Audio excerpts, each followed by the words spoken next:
Hello, welcome to this fabulous Sunday of excellent music listening experiences and music discovery and friendship. We'll throw friendship in there too. The community is fantastic. It's always a good part of these Sundays as well. Did not do my morning speech exercises, I suppose. Can't even talk this morning. I see we have a lot of people here already, which is much better than last week, which we had a bit of a slow start to. We have Nomofire, FHI, Synips, Youth Worship, Explosion is back from their trip. Azathoth, No Man is an Island, Charm Tiger, Mark is not going to be much around, but dropped by enough to drop a comment. Spiral Out's here. Got a good bit of people coming in early. Glad to hear Peter Piper picked a peck of pickled peppers. Yeah. One that I've always liked is Ow Now Brown Cow. I like to say that all throughout the day. Why are the peppers pickled pre-picking? That's a good question. Or is pickled peppers a thing? I mean, granted, yes, we will pickle peppers after we've picked them, but maybe pickled peppers are also the name of a pepper that you have to pick before you can do any pickling to it. That's a separate process from the initial pickling of the pepper. Foreign tongue twisters? Sure. I can't say that I'm going to say them well, but pickle some peppers, if you know what I mean. I think so. You gonna put peppers in pickle juice? In vinegar and spices? I don't know what pickle juice is, man. I've never pickled anything.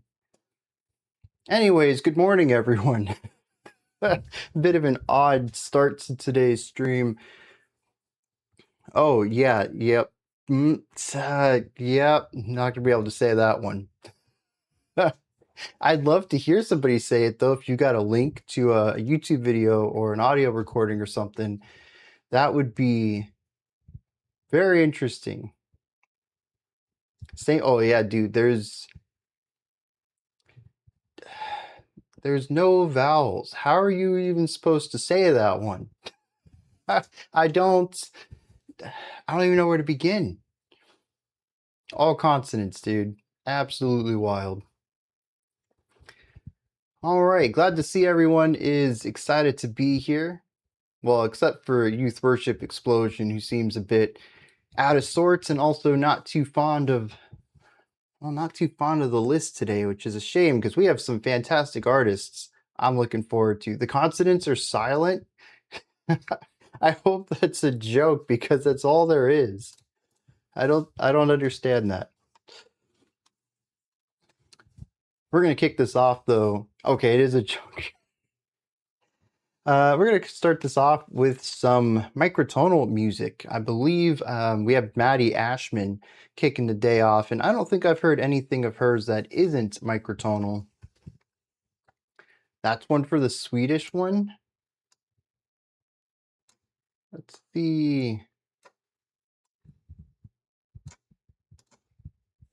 I don't know how loud this is going to be. 7 sjösjuka sjömän på skeppet Shanghai sköttes av 7 sköna sjuksköterskor. Wasn't too fast, was it? Okay, yeah, that I would never have come to that conclusion based off of the words there. And that's why I don't know how to read Swedish. I'll get there one day, I'm sure, after years and years of the pronunciation of all these Swedish bands and songs. I may not know what I'm saying, but I might get to a point where I can pronounce it pretty well. Barbara, Barber. Dude, there needs to be spaces in there. I can't read that. Is that all supposed to be one word, FHI? Oh, he's down for microtones? Yeah, dude. I think Maddie Ashman does them very well. Always a tasteful use of the microtone. Those who haven't seen Brian's reaction to the Atrocis album can check out his reaction. Great gothic metal band in their prime that never got any promotion. Yeah, that was the fun album to get through. Yeah, no worries, Mark.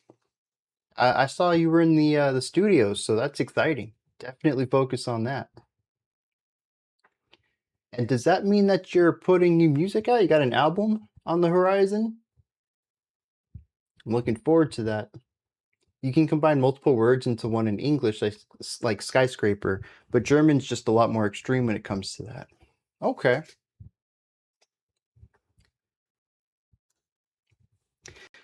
All right, Maddie Ashman, do we have context for this? Microtonal folk suggested from No Man is an Island. Let's dive into this. See what she has in store for us today.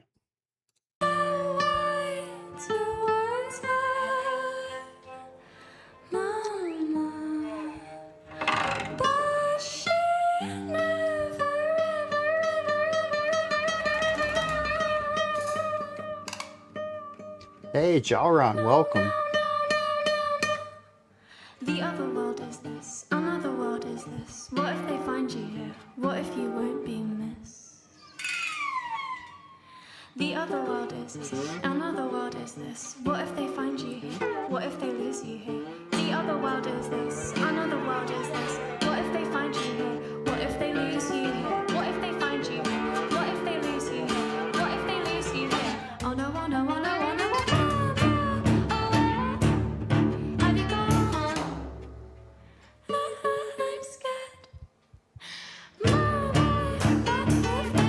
Oh, was I a couple seconds too late on that?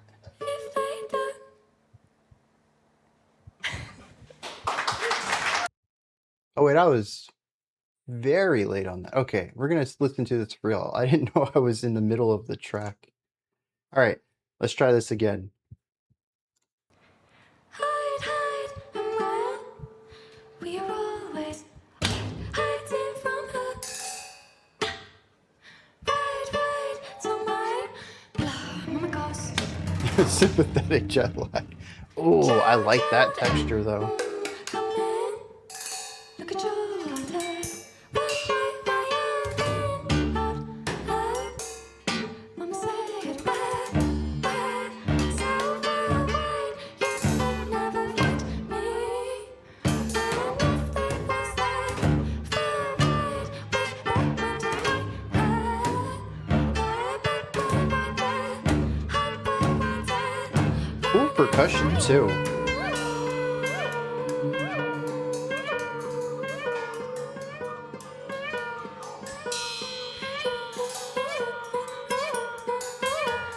Great driving music.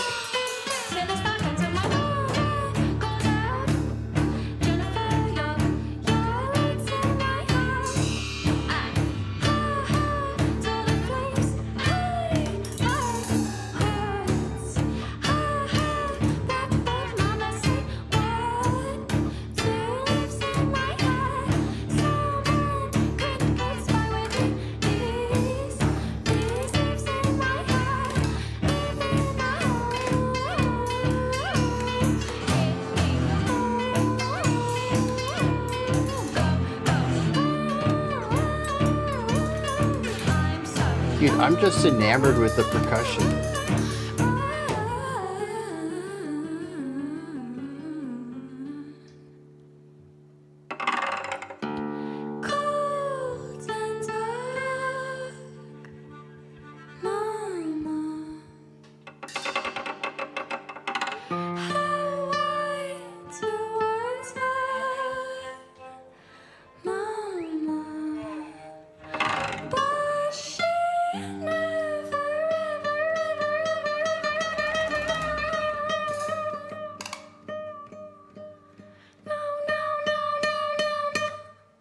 The other world is this, another world is this. What if they find you here? What if you won't be missed? The other world is this, another world. It's very is this. What if they soundscapey. find you here? What if they lose you here? The other world is this, another world is this. What if they find you here? What if they lose you here? What if they find you here? What if they lose you here? What if they lose you here? Oh no, oh no, oh no, oh no. Have you gone? I'm scared. I don't think I would consider it improvised. if they don't.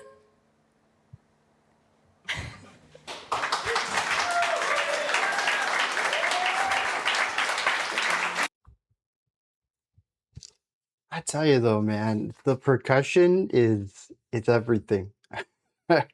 I would love to hear more percussion like this because the thing is that it's kind of played in the same way that a drum kit is, the same roles of many of the instruments. We have metal instruments for cymbal-like ideas. Then we have drumhead instruments for stuff like the toms and the bass and the snare. But it's very fresh timbres that are played within this similar framework. And to me, that's just phenomenal. I love what it adds to the sound. Of course, it won't work in every situation, but I think especially for something like this that has acoustic instrumentation, vocals, and was that cello and acoustic guitar? Yeah, it adds a lot of flavor to these sounds. If it feels improvised, it probably means it was painstakingly written exactly as they played it. Yeah, I didn't feel too much that there might be some parts that are improvised, or maybe they change it on every time they perform it. But I'd say 99% of that, it's well rehearsed. Looks like the percussion was following what the singer was doing. Absolutely, yeah. And that's one thing that I love about it too. It's very melodic drumming, not just fresh timbres, but consistently evolving an idea rather than just sticking to a specific groove. So that's always great. All right, Youth Worship Explosion. Have a good rest of your day. Yeah, everything bouncing off the vocals too, even the main guitar stuff. A lot of that was just texture layering on top of what the vocals were doing up until the end there. But the other thing that stands out to me too is all of the texture stuff. Lots of soundscapey ideas, whether it's the clattering of the frets.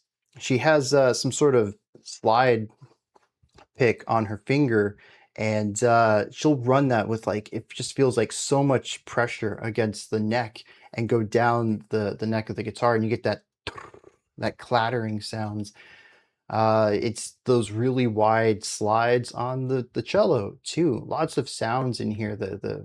Oh, it's not just the slide either. There was the tremolo bowing that went along with it too. Yeah, it's just it has so much personality to it. And I think it's interesting because it's kind of experimental in the sense that it uses sounds for their sonic properties more so than their musical components, more so than just pitch and harmony. And like from that perspective, it almost feels soundtracky. But then it also incorporates all these microtonal elements as well. And it almost, I don't know, it sounds like a soundtrack for some sort of otherworldly area, otherworldly plane. It just sounds phenomenal. And the percussion just elevates it. It really does. I was a little upset that the percussion ducked out so much towards the end of the track, but I really like what we had in there. Twitchy Biceps, how are you doing today? Hope you're doing well on this Sunday. Next up, we have some British theater. The album's called Mastery. The track's called Dinosaur. This is one of the bands this week, today, I don't know, that I've never heard of. So it's going to be interesting to see what kind of music we have in store for us. I do see it's 2 ex-members of Ocean Size, which is kind of giving me a little bit of direction of probably what I should be expecting. Comes at us from PL Jogging. Cool vocal layering. All right, let's wait a second.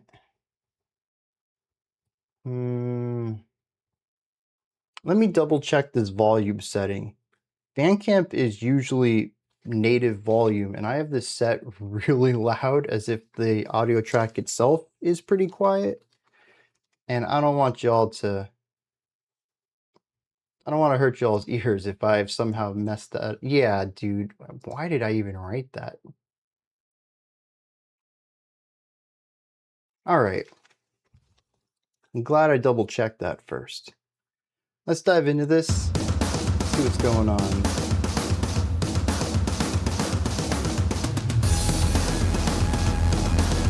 You expect something completely different when you see side projects?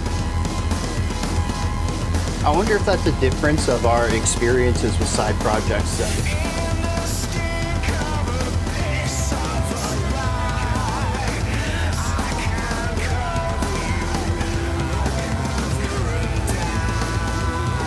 King Crimson's Dinosaur is the top. I don't think I've heard that one yet.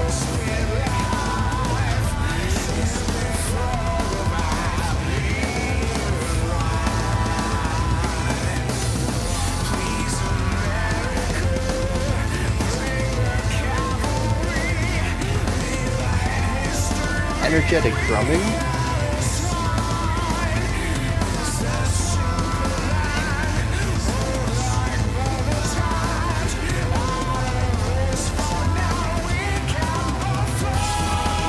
Ooh.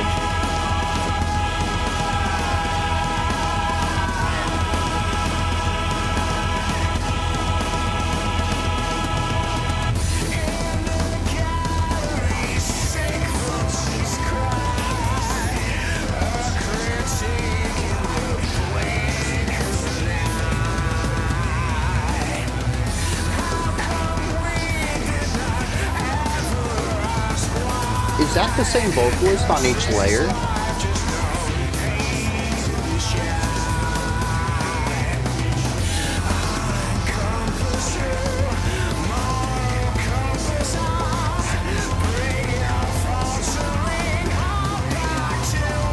Five, four.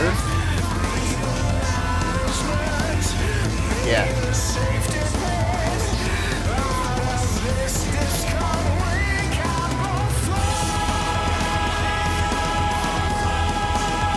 $11?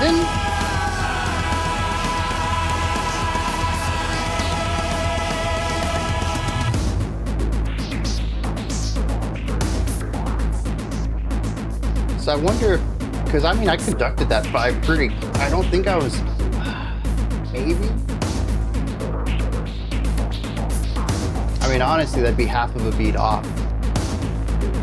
Thought it was close.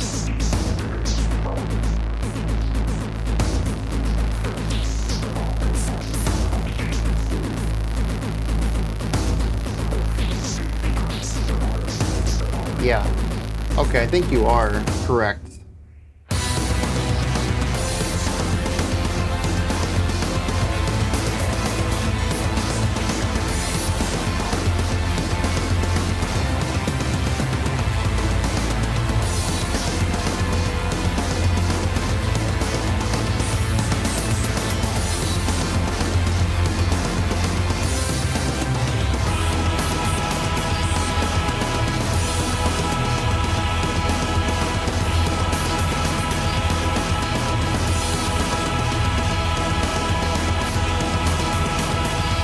I think it's 5 actually.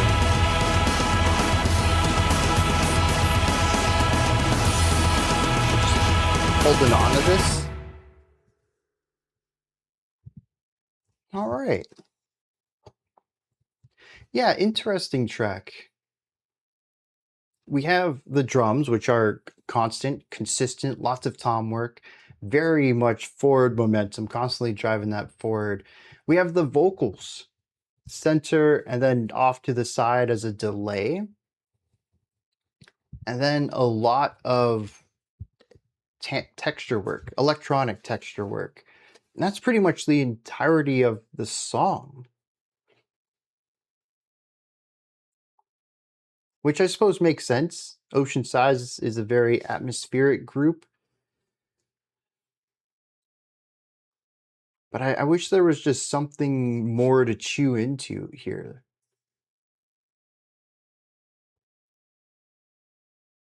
It's a cool sound, though. I'll agree with Spiral out there. It's a cool track. I don't know if it has me wanting to listen to more, but I did find the general sound to be electric, if nothing else. It is forward momentum, constantly moving.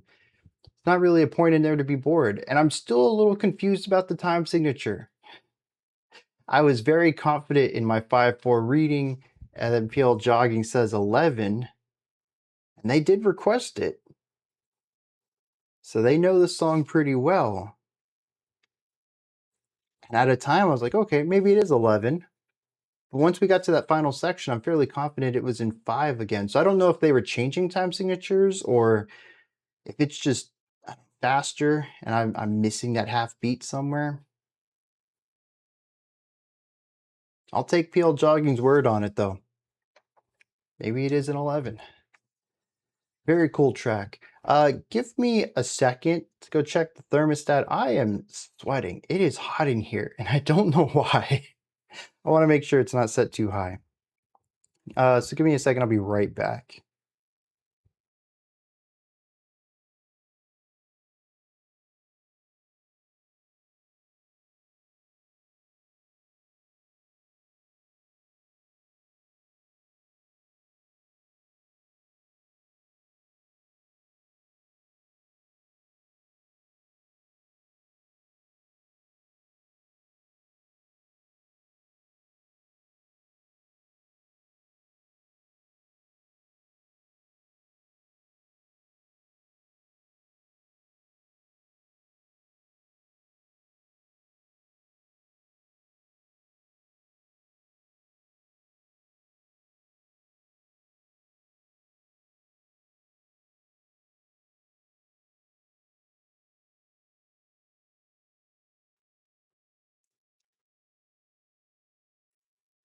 Yeah, I think you're right. We just live in Florida and it is hot right now. But I took my headphones off. I could just feel all this sweat around my ears. I was like, dang, dude. But no, the thermostat's where it always is, all the time. Guess we just deal with it today. All right. I'm pretty sure it's 11 throughout. Like I said, I'm going to take your word on it. It is a faster tempo, and those drums are wild. The accent points are really crazy on it. So it's possible that when I went into the halftime so that I could conduct it, I was just missing that half beat somewhere. Brian entered hell without realizing it. Too much of the black metal. Oh man. I'm tempted to turn some of these lights down, but I don't know what that's going to do. That's not too bad. Maybe one notch will cool the place down a little. I don't know. All right. Yeah, fun little track there, though. Stringheads, welcome. Glad to have you today. And Poipu, too. I finally reached the threshold of black metal. I've been sucked into the realms of hell itself. All right, now drastically different. We're going to have some excellent music right here. Well, dang, that's not what I meant to say. We're going to have some music that I already know I'm going to enjoy. Put it that way. Chris Thile and Andrew Bird, phenomenal artists, always blow me away. And pretty much anything live from here with Chris Thile is going to be excellent as far as I'm concerned. Never been let down by any of the shows that we've had from this, or any of the performances we've had from this show. So, we got context, no context from Michael. Let's check it out, see what's going on with Andrew Bird.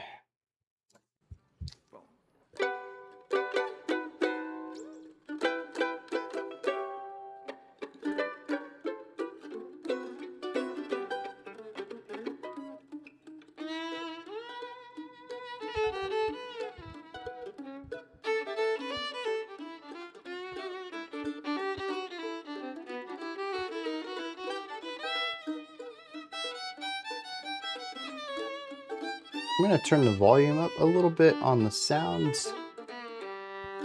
Blue sky smiling at me, nothing but blue skies do I see. Bluebirds singing a song, nothing but bluebirds from now on.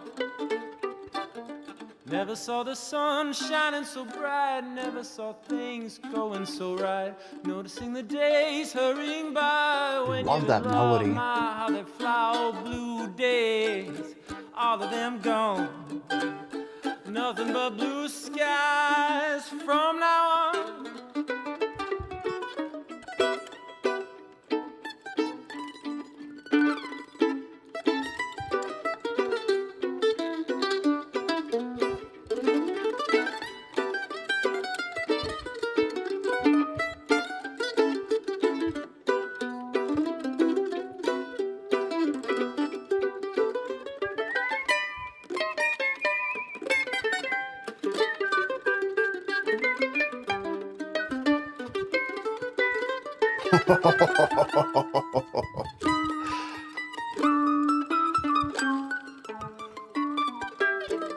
I gotta check out Django Reinhardt.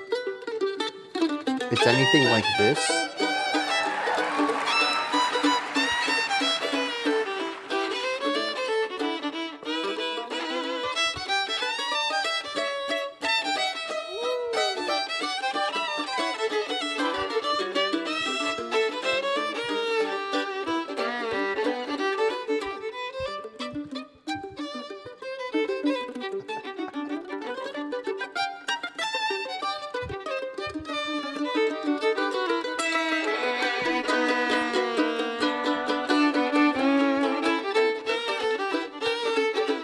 Very interesting, shifting from the syncopations to the heavy triplet.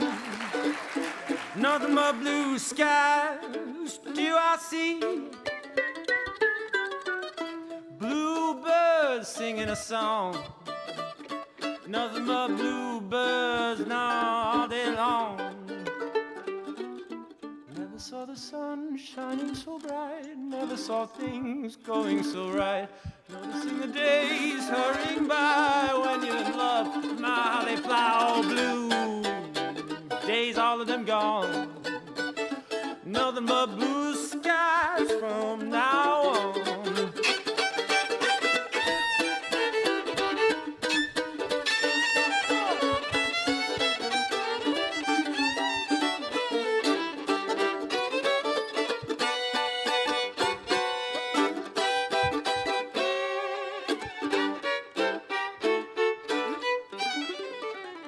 Oh.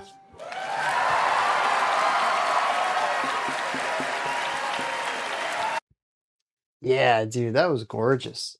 Absolutely love that. The violin work, the melodies themselves. Andrew Bird's whistling, I don't know, dude. It still amazes me that it's such a great whistle. The vocals, all of it. I mean, Chris, his solo, it was just phenomenal.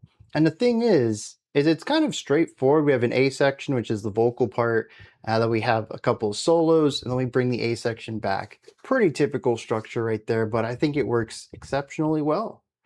A little bit of introduction, some playfulness to it, some more progressive elements of taking what we had and sort of bending the key a little bit to incorporate other sounds and stories to be told, and a plethora of instruments to tell them. We got the whistle, we got the what instrument is Chris playing here? Is that the, I don't know, banjo? No, I don't think so. I don't know. Mandolin? Yeah. I don't know why.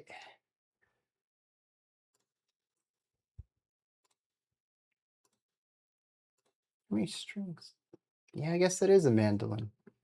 I don't know why that just wasn't registering for me. All of it though, gorgeous stuff. Every bit of this. And it's just, I don't know. There's something very southern and bouncy and dancey about all of it. That's all he plays is mandolin? I could have sworn he played a few instruments. Maybe I'm getting him confused with someone else. Actually, I might be getting him confused with Andrew Bird because I've seen Andrew play piano, I'm pretty sure. Okay. So yeah, I might be getting him confused with someone else then.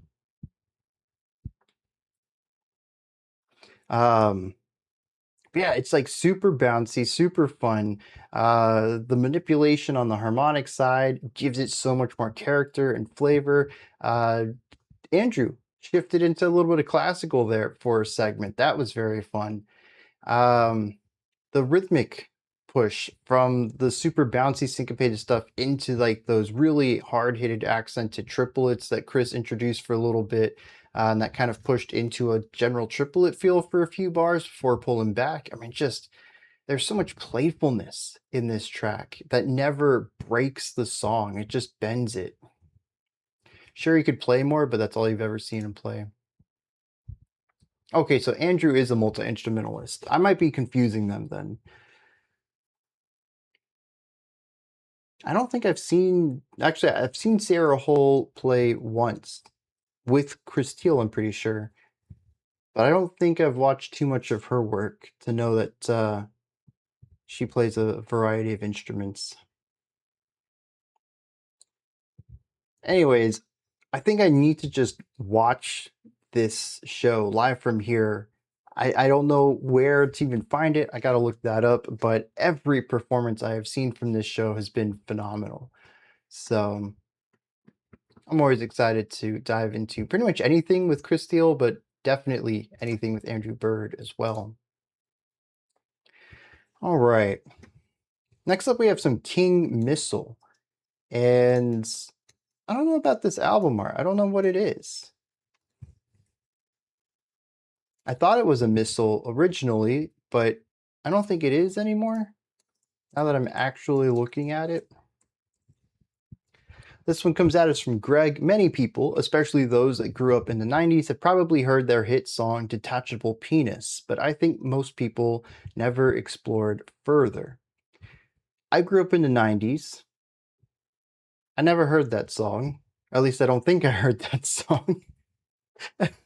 I've never heard King Missile as an artist name before, so I'm kind of interested to see where this goes, but I think I'd be more interested if I heard anything in this that I might have recognized. Might be the House of Blues show in Boston. You're talking about the thing we were just talking about, live from here? These guys are spoken word legends. It's a hat? Is it a hat? Okay. For some reason, I thought Live from Here was a series of episodes of something. Not like a super long series, but a few of them. And I thought it was also like part talk show too. Maybe I'm like completely off on this. I've got to look more into it. But if it is just one concert, that's certainly going to be a lot easier for me to hopefully track down.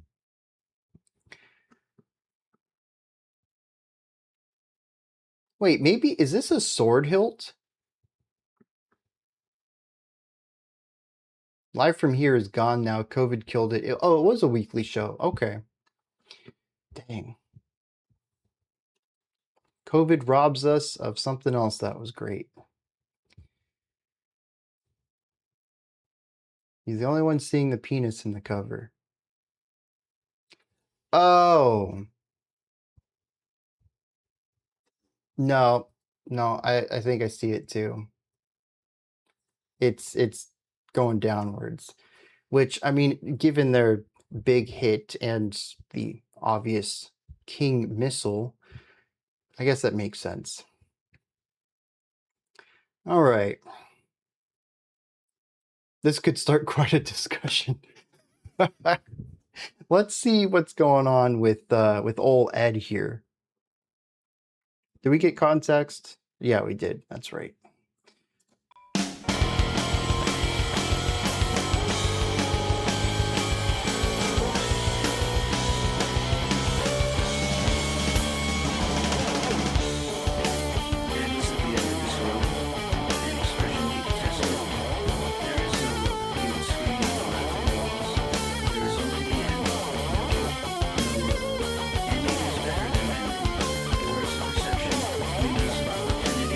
These are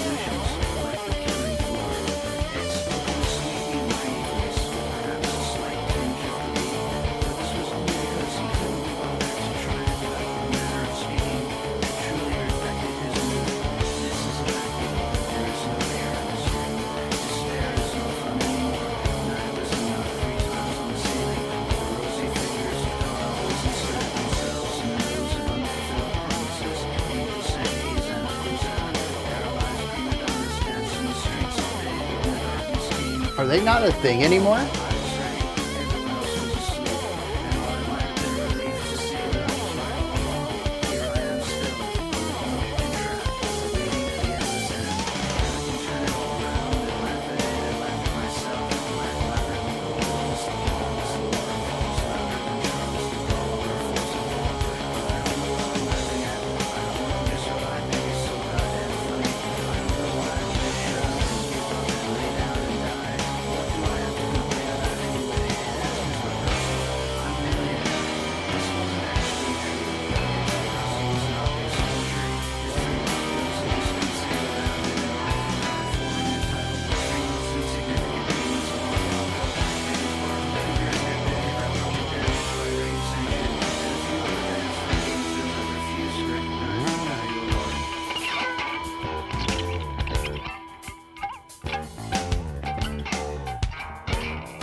The most unexpected guitar tone.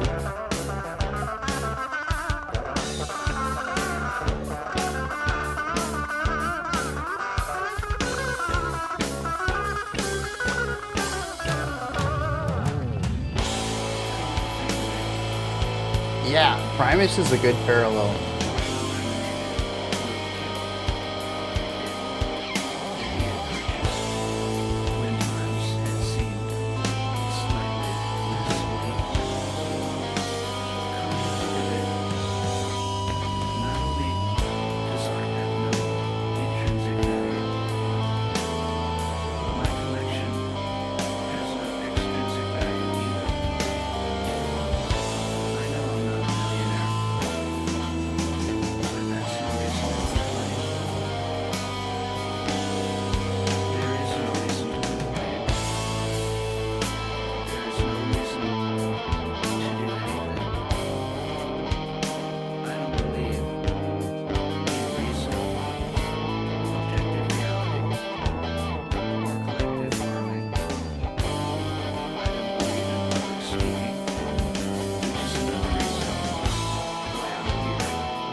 It's interesting to listen to the song have such immense groove 1 second and then no semblance of a strong rhythmic pattern the next.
Okay.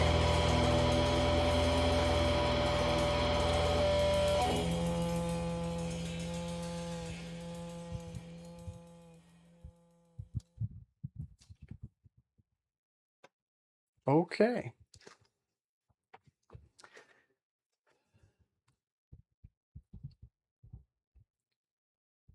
I'll say it's an interesting idea. Basically, bringing together some 90s hard rock ideas with, I don't know, the nonchalance of Primus at times. The bridge was just bonkers. Didn't really make a lot of sense at all. Just a lot of noise. And then we got a guitar solo, which I thought was pretty well done. Their melodic writing, as showcased in the verse, was already really solid. But then we just returned back to more verse and chorus, and I think it's that heavy monotony of the two parts that the instrumentals have, mixed with the general singularity of the vocals. This kind of makes it feel a bit drawn out towards the end. But I do think that it's kind of the points of the vocals being as strongly placed as they are in the mix, being as prominent in the sound as they are. I mean, there's vocals throughout 70% of this. I might have missed a lot by not really paying as much attention to the vocals and only hearing some random lines at times that might have had some import based on context, but seemed completely random to me in almost an absurd way when I heard them out of context. So, I don't know. Maybe it's less overdrawn if I'm paying attention to the story. But I do think that generally everything was great here. The guitar riffs are solid, the groove is great, the polyrhythmic ideas are solid throughout most of this. Sometimes it feels like they're just creating too much rhythmic friction. And I'm going to assume the vocals, the poetry of it all, leans towards something. I don't know. I hope it does, though. How long till we get an angine de poitrine reaction? We're not going to have one today, and I don't believe we have any queued up for the regular reactions over on YouTube for a while either. So you might be waiting a while, I suppose, unless you want to put in a special selection or join the Patreon and well, make it happen. All their songs are pretty bonkers, lots of absurd humor mixed with different genres of music. All right, so I'm kind of interested what other sounds they have, because this fits very well within the 90s sound. What's interesting too is some of the harmonic elements to it. Reminded me of a little bit of Mr. Bungle, but more closely, I think, reminds me of what System of a Down would be doing a few years later. And System of a Down also enjoys their spoken word sections too. So I'm curious if they were fans of King Missile, or maybe they got their inspiration from somewhere else. I mean, Mr. Bungle is huge on System of a Down too, so maybe it's not necessarily total correlation there. But I do hear some parallels. All right. Yes, next up we do have Voivod, Korgull the Exterminator. Oh, we do have some angine set up for a mid-year checkpoint. Cool. So yeah, there's a chance we'll check them out in a couple of weeks then. Voivod.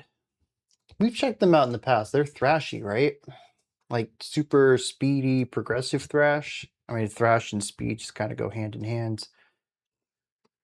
We got context here from Novan Styles, a classic track from the second album where they were still very thrash metal. Okay, very thrash metal. Let's check it out. See what's going on here.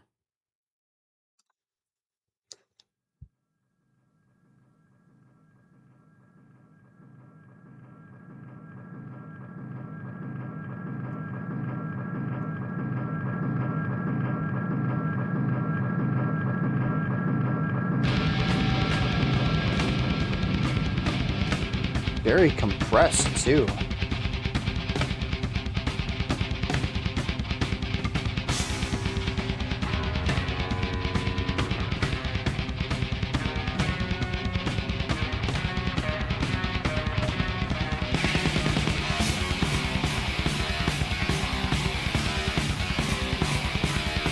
About a 7.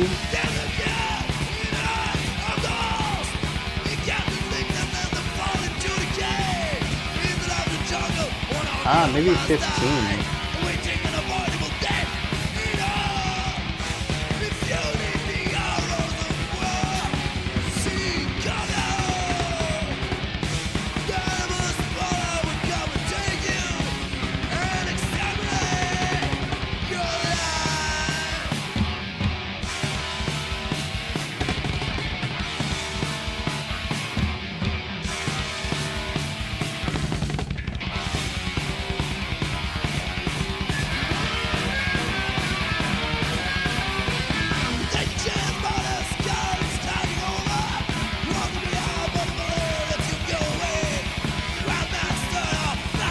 It is 15.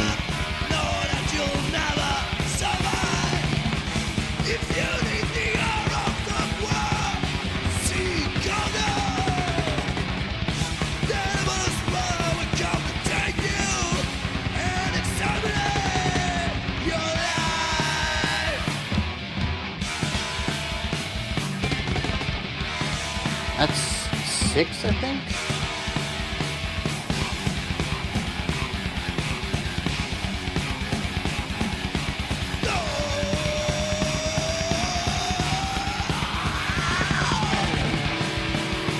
Ooh.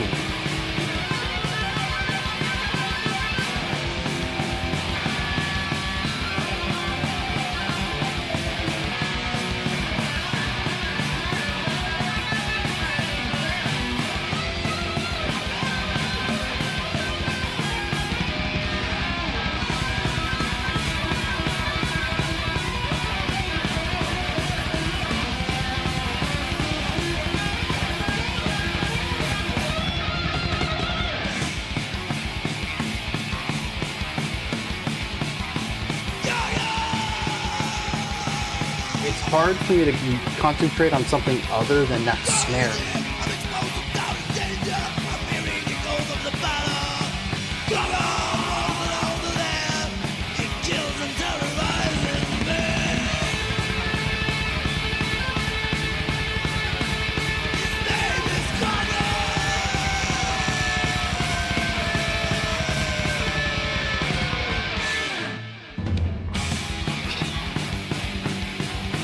Here I thought we were done. Nope.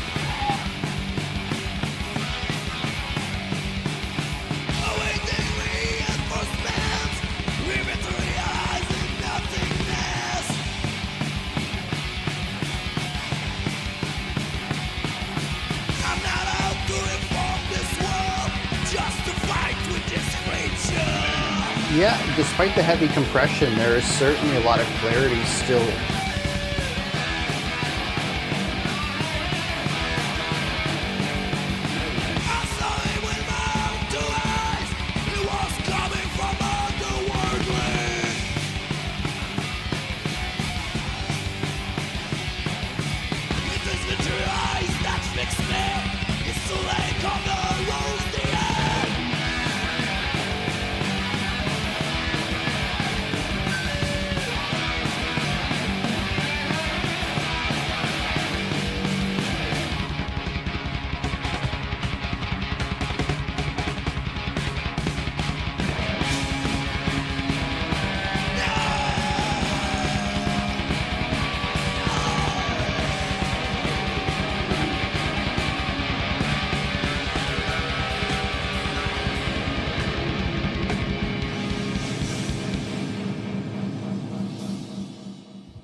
All right, that was thrash metal. Silent Raider, thanks for the gifted sub. Yeah, I'm in that same place as Veiled Radiance. That was thrash metal. It was fast and noisy and lots of guitar sounds. He just kind of let it do its own thing. I will say, though, that on the metric side of things, this was pretty interesting. We had several sections of, like, very sharp changes in tempo, but we also had smooth, gradual changes with tempo. We also had several time signatures in there and different phrasings too. Because we had the 15, but we also had 4/4, and then we also had sections of 6-beat phrases, which felt a little odd. Those were used sort of transition, I think, as a pre or a post chorus. I'll be completely honest, I don't really know what the structure of this is. I don't know what the chorus is to this song. Definitely solid riffs, though. If you're a riff kind of person, just the guitars alone sound great. The drums, man. It's my same problem with black metal drums. It's just so repetitive. You either trance out to it or you fixate on it. I don't think there's any in between there. And I fixated on those snares. I couldn't help it. Just hearing that snare every single beat just drives me crazy. The bass sounds great on this, though. The solos were sick. I also thought it was hilarious. The song was pretty fast already, and as we're gearing into the solo section, we have like a 15 BPM increase, as if the guitarist is like, yeah, okay, the song's fast, but how about you come up to my pace? And it's like not even that big of a boost, but enough to feel. It's like the guitarist just wanted to play faster because the song never hits that speed again. As soon as the solo is over, we pull it back down to where it was at. And that kind of cracked me up. The guitarist is the one who pushed them to become progressive. That makes sense, I'd say. The riffs feel like they're the most dominant part of this track, and they dominate the pacing, the temporal pacing, the time signature. I mean, the drums are certainly not playing with that 15/4 at all. They're just locking into a backbeat and hitting it. It's the guitars that are being awkward, and or not awkward, but obtuse in those situations that require the 15. Zero textural change, contrast within their songs. Yep, that's kind of metal, man. I think that's my biggest issue with a lot of metal, is that there's just not a lot of contrast in the standard sounds of these genres. And that's probably why I lean more towards progressive rock and metal, simply because there is that contrast. And the other side of this is, it's a 5-minute track, which honestly doesn't feel like that long. We've listened to, 20, 30-minute songs. 5 minutes is like, yeah, whatever, there's nothing. But when it's the same thing for 5 minutes, it really stretches that out. And I think that's why when I enjoy bands that kind of just have a single sound, 2 to 3 minutes is a good length for those type of songs. If not, I mean, you just go longer than that. I'm going to need some diversity in that. You can tell from the beginning he's the one who's pushing them to be creative. Yeah, even in this track. And honestly, I didn't want to say anything, but I think it pertains to this. The drummer, I felt, had some difficulty keeping up with some of the odder elements in this. I felt like they were the weakest part of this track, not just in the simplicity of the composition, but also in the performance. I don't remember having that feeling when we checked out Voivod, some of their newer stuff. I can't think of a specific song off the top of my head, but this track in particular, the drummer certainly felt a bit weak. Yeah, dude, it did feel like 10 minutes. I think a lot of it is that after the solo, sort of like in the last track, we came back to the verse and I was like, geez, we got to do more of this. And that's really the moment when I really felt the time of it. Oh, for sure. Every genre has variety to it, but I think at the core, you're going to find those iterative bands that's just kind of all homogenized into a sound, and there'll be stuff on the periphery of that where you can always cite. But to me, in any genre, those are going to be more cherry picked than the sound that sort of becomes the genre. And I think a lot of that comes from the way that genres are made, which is never from the name first or from the sound first, but through iteration. Through innovation, where you get people just wanting to make a new sound. They make a new sound. You get a bunch of people kind of making new sounds in the same general area. And then you have the second wave, everyone who is influenced by all of these, who shave off all of the more unique elements and kind of homogenize the sound down. And then once it becomes popular, it's the homogenized sound that has become popular. I mean, this has happened with black metal. You look at third wave black metal, that is some of the most boring stuff I've heard outside of the more progressive elements.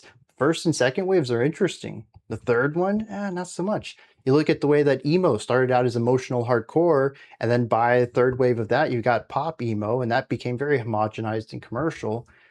And while as much as I love pop emo, it's very much not the variety that emotional hardcore had. I think that's just the way it goes in any genre. So yeah, you're totally not wrong though. There's certainly a lot of really interesting thrash out there, but there's also a lot of homogenized thrash too. As usual, you just got to seek it out. You got to find those diamonds. That's the whole point of music discovery. That's one of the things I love about this, about doing this channel, about having so many well-informed people in the community who can point me in all these cool directions.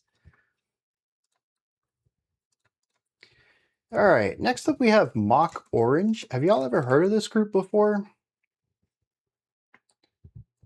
Got the song Poster Child. This one comes at us from Off by 50. Oh, speaking of emo, rocking 90s emo. All right. Isn't third wave when avant-garde black metal and black gaze started? I don't think so. To me, third wave is around 90s black metal, maybe some early 2000s, and it's usually very compressed and just 16th notes everywhere. No rhythmic diversity. The guitars are just mostly doing chords, usually dyads, because they like to play around with some of those more classical sounds, and vocals that you can't tell what's going on. Avant-garde black metal probably has persisted through several of the eras of black metal, but black gaze is certainly a newer-ish sound, isn't it? I would think that would be like fourth wave plus. Homogenized trash sounds like what I'm eating sometimes. It's always fun when someone mentions emo and I have to try to decide if they were a theater kid or not. Oh man, I feel called out there. Plenty of avant-garde. Okay, so yeah, like I expected. Experimental ideas persist through most of the waves, but always on the periphery too. The waves tend to be the more homogenized sounds that we can group into an era of the evolution of a sound, whereas anything experimental or progressive is going to be parallel to that. All right, let's dive into some Mock Orange here, see what's going on with Poster Child. Oh, Black Gaze is a little, I mean, it's still a bit on the newer side, but earlier than I expected. Feel like we gave up after third wave? Absolutely. Or maybe we're just in a wave that hasn't been named yet. Future historians will work on that.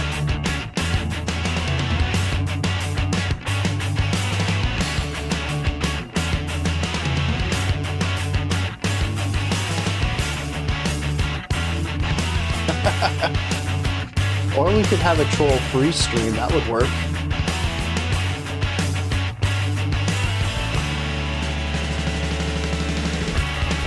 Ooh, that hi-hat work.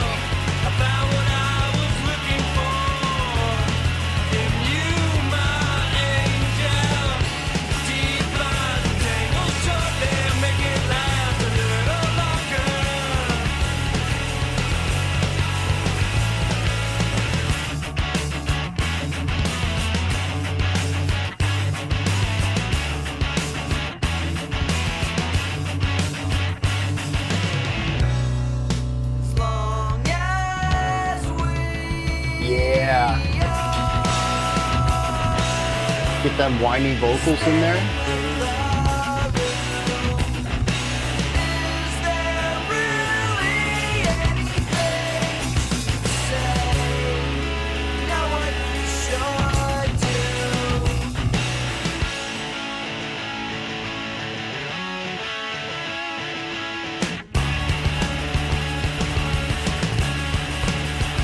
Lots of tension in the harmony here.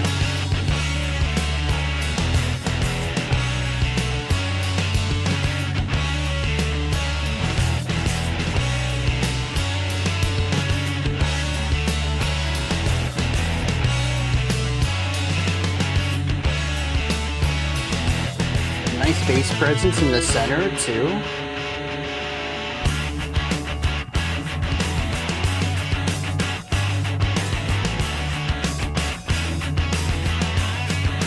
I do wish the guitar work was just a little more varied, but the overall sound of this is right up my alley.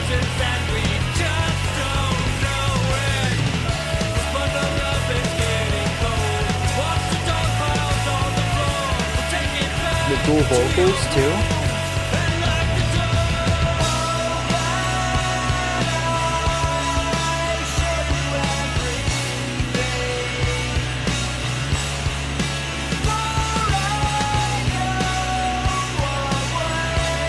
Speaking about messing up, I almost wonder if you could mess up.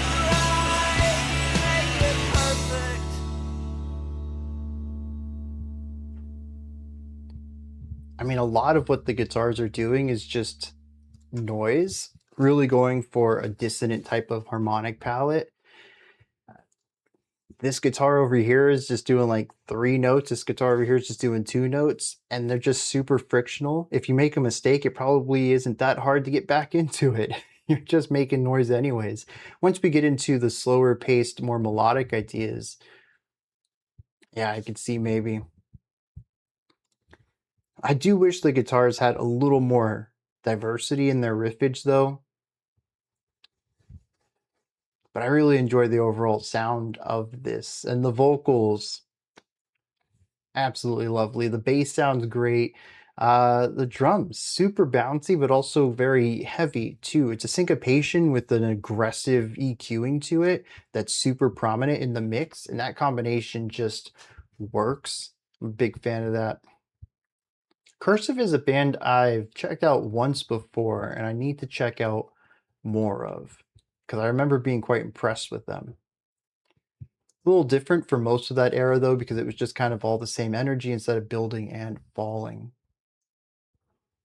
Yeah. And I did like how this brought the energy down in the middle.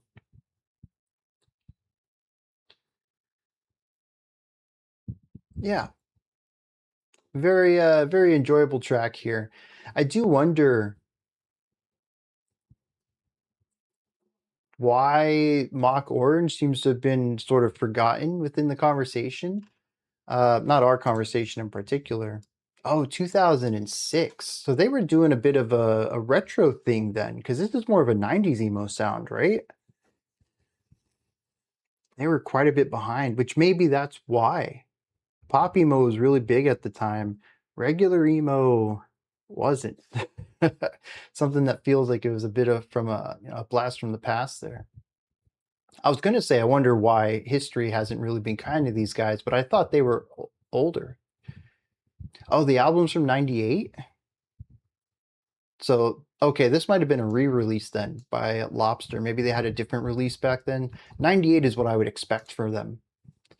So then, again, I guess to bring my question back, I wonder why they've kind of been out of the conversation when we talk about some of the origins of emo then. Maximum the Hormone.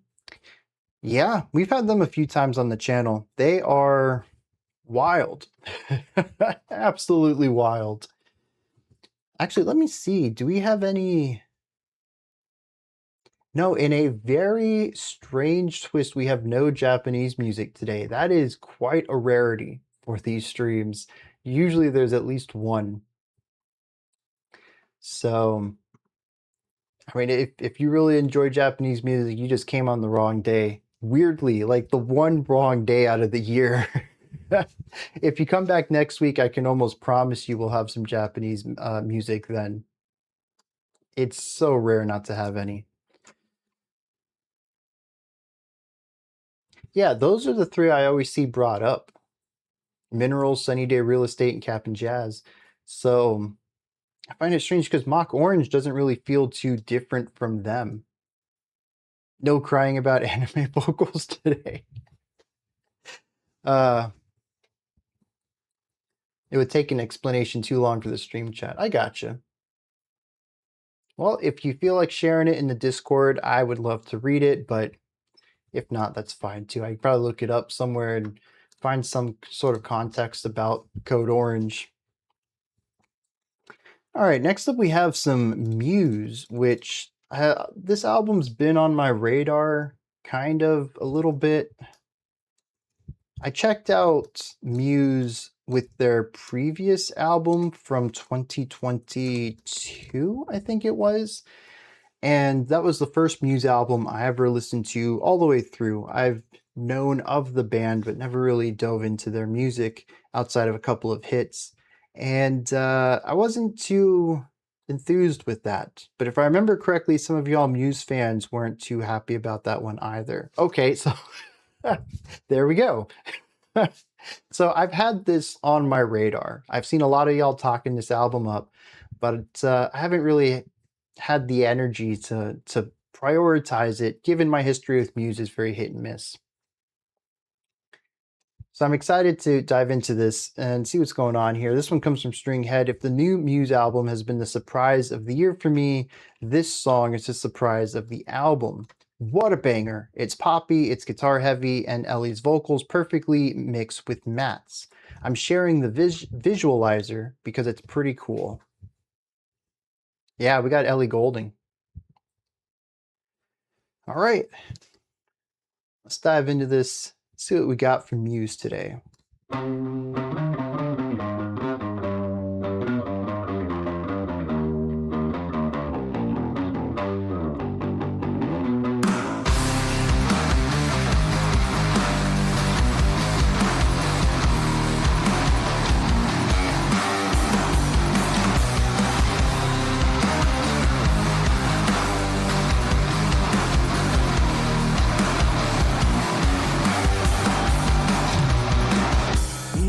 Very interesting 7-bar phrase or 6-bar phrase there. Can't keep composure. I want to feel it. Silence the giant. Just let the light in. Secrets to keep. I want to feel it. Forget the world together. Choke out the noise forever. Forget the world together. Just for a moment. It's getting too loud, don't let it drown inside. Yeah, this is the new album from last month. Chaos all around. So lose yourself, free yourself. Take a breath in. Very interesting difference between this section and the incredibly poppy chorus.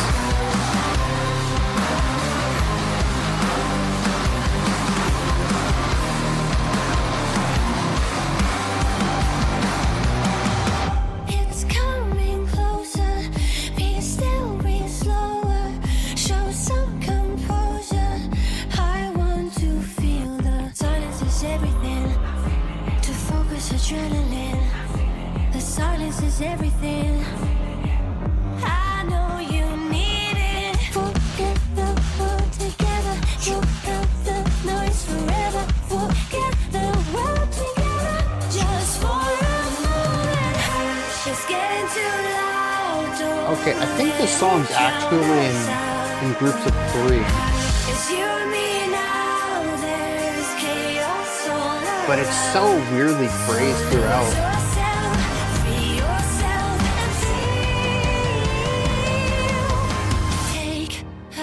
The one ring.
I'm going to need some more time with this one, I think. Oh, I never turned that off. Simply because it's very chaotic. I'm still not entirely sure about the time signature. Parts of this I do feel are 24 beat phrases. It should be 4 bars of 6 or 6 bars of 4. Either way, it feels odd. I can never get my bearings straight on this track. It never feels like I'm standing on solid grounds.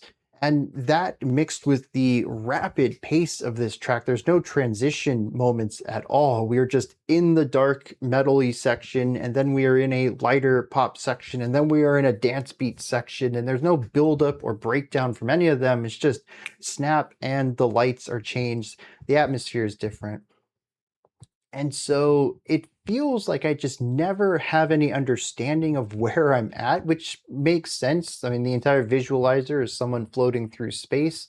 So I think this feeling of being lost without landmarks is probably a core element, since that's the visuals they chose to go with it. But from that perspective, I had such a tough time digesting the track. It was something that happened to me, not something I understand. The production on this sounds great, though.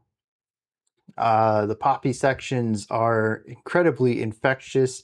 When we hit that first offbeat accent on the vocals in the like 30 or 40 seconds in, that was that was so great. I love that part. Ellie's vocals are fantastic on this, and I love the way that she and the lead vocal of Muse's voices work together. And it also feels like a big throwback too. It's not pop music of today. It feels like pop music of decades ago. So a lot of that comes together rather well for me. But like I mentioned, it feels like something that happened to me rather than something that I listened to. And I think that's just going to be something that changes as I experience more of it. Even that heavier section feels poppy to me, but that's just because it feels very engineered. Absolutely. It almost feels like a synth tone, which gives it a safeness to it. It's still distorted, it's still compressed, but it's not a searing metal guitar tone. So yeah, I agree with that. Certain guitar tones that sound like synths. Okay, if I had read one more comment down, we would have been on the same page there. The chaotic feeling is intentional. Keep in mind, this is basically a divorce album wrapped in space metaphors. Okay, you know what? I don't know what it is about divorce albums, but they're always phenomenal. Y'all ever listen to Screaming Bloody Murder by Sum 41? I think Chuck is still my favorite album from that group, but Screaming Bloody Murder is a really high second place from them. Another album about someone going through divorce. I don't think the album itself was about that. Some songs, sure. But the lead vocalist was going through a pretty nasty one at the time. So the chorus is about not drowning to the chaos that's surrounding you. Okay, yeah. And so feeling like you're in this chaos makes sense. Divorce is phenomenal. Jaron picking up for shading there. Oh, man. Muse peaked with the resistance for Azathoth. Generally, like everything about it, that was just the last whole album to listen to. Maybe I should dive into some of their older work, though. All I've listened to in depth is their latest stuff. But I think I'm going to give this album a spin. I enjoyed this. Pink Floyd's Don't Leave Me Now? Is that a divorce track / divorce album, maybe? I think I've only listened to Dark Side of the Moon from them. I gotta check out more. Maybe that'll be a good place to start. See if I can continue this list of phenomenal divorce albums. I wonder if anyone's put that list together. I'm sure. There's lists for everything out there. My spirit lives in chat even with... Hey, Shading, glad to have you. All right, we got some Coin Locker Kid here, which... who is this? Is this Deck who requested this one? I think so. They also did the special selection for Coin Locker Kid a couple of weeks ago. We have another Coin Locker Kid special selection coming up, and an album review request. They're definitely wanting to guide me through this person's work. Oh, hey. Hi, Deck. How are you doing? The CLK song today is more of a mood. It's the last track of an album that I feel is part of the experience from listening to the ending. Not to be confused with the Milk Carton Kids. All right. All right, Stringhead. Have a good rest of your day. We'll catch you next time. When bands, artists are on decay, divorce is the answer. I mean, it kind of sucks, but yeah, it's interpersonal trauma and turmoil can certainly create rough relationships. Divorce tends to be what comes from that. All right, let's see. Well, Deck just gave us some context here. Let's dive into this and see what Coin Locker Kid is bringing to the table with Alchemy Breathing.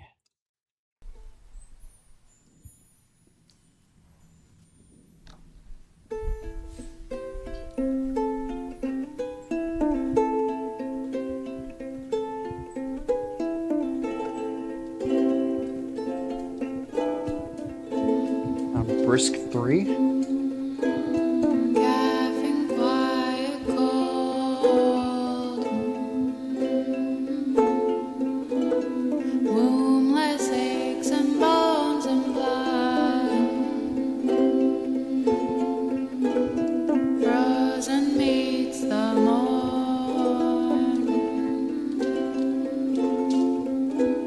Frozen meets the morn.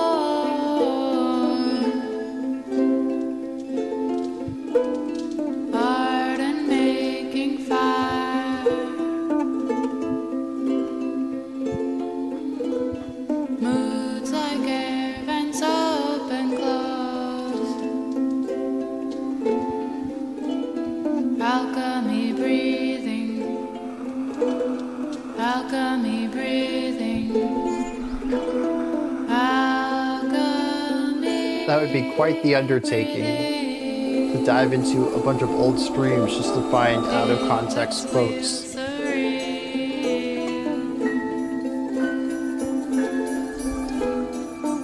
I'm scared to click on that. I don't want it to be real.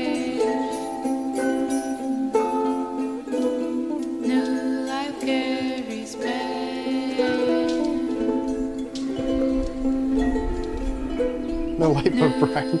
Monty Python did a whole thing about me, apparently. There's an interesting amount of dissonance in here, too. It's balanced. A mix between consonant and dissonant harmony.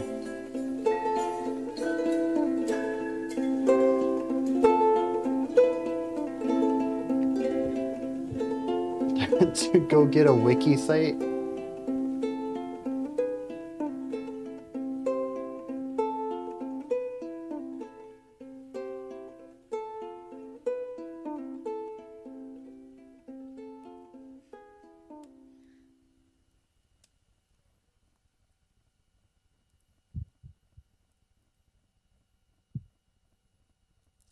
I'd say ukulele.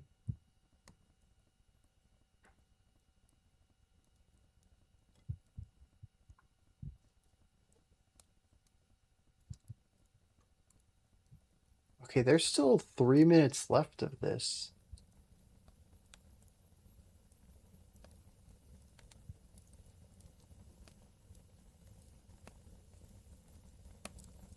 CancelBrian.com.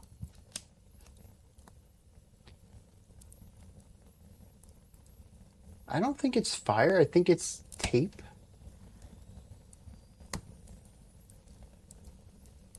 Yeah, there's the winding of like a tape machine.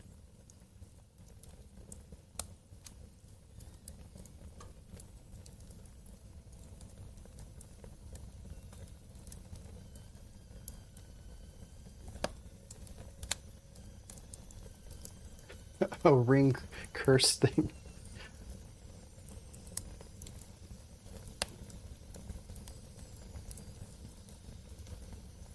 Well, I enjoyed the song.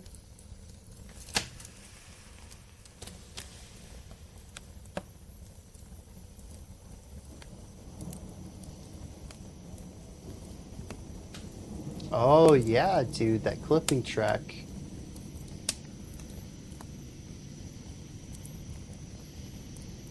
How long was that though? That certainly wasn't 3 minutes.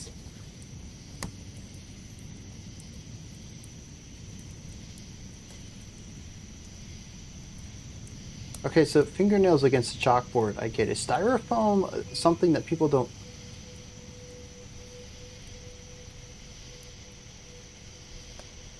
Styrofoam is something people don't like the sound of? Yeah, I remember it being long. 18 minutes sounds right.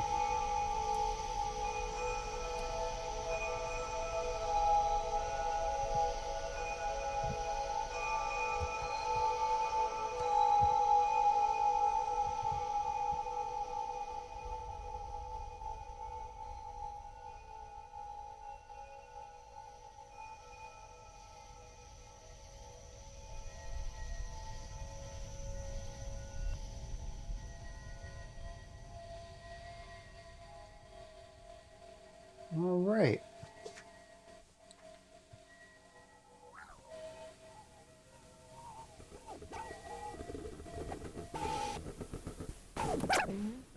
I don't know. Anyway, goodbye. See you on the next side. Oh, man. Yeah, it's a fun little track. The first 2 minutes or so. I enjoy the sort of... I don't know how to describe it. It's not otherworldly, but it's definitely sparkly in a way that our world tends to not be. It's got a nice twinkling, but it's also not purely harmonic or joyous or positive either. There is that disharmony that's snuck in there. A little bit of a music box sound as well towards the final moments of the song that I think kind of ties everything together. There's a childhood positivity to all of this. There's an ELO track that just says, "Please turn me over." Yeah, dude, there is some melancholy in here. I find that really interesting given how bright and cheerful it is.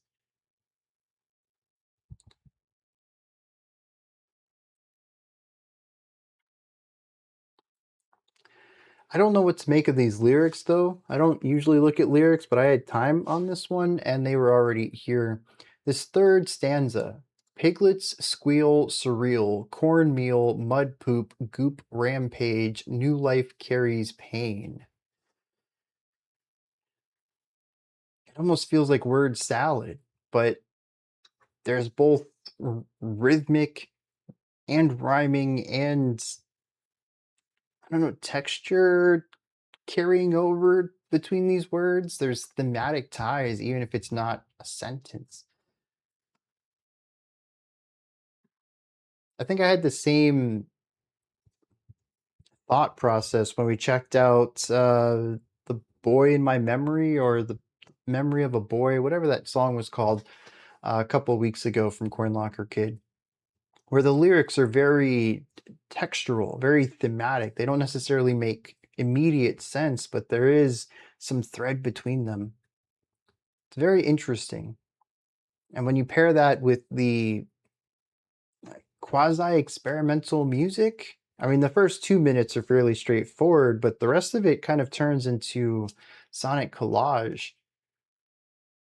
It creates something that feels almost outsider art, and I think that's what stands out most to me after hearing these two tracks from them. All right, As Tall as Lions is next. I've been looking forward to this one simply because I enjoyed this group last time we checked them out. Context for this one: 2112, people seem to like As Tall as Lions last month, so going with another of theirs, a bit more upbeat. Also, someone commented on the YouTube video that their lead vocalist would go on to produce for the likes of Kylie Minogue, Lorde, Carly Rae Jepsen and Chapel Rowan, which is interesting. And then their keyboardist is now one of the guitarists in the Deer Hunter. So this person had a pretty wild career here. Fall Out Boy's second album has now pressed repeat. Sound collage is a great description. I think so. It definitely reaches a point where it's not so much about creating a traditional song and more about telling a story through a variety of sounds. So, yeah. Something I think I'll keep in mind going forward with the rest of their work. All right. As Tall as Lions. See what's going on with the track Circles.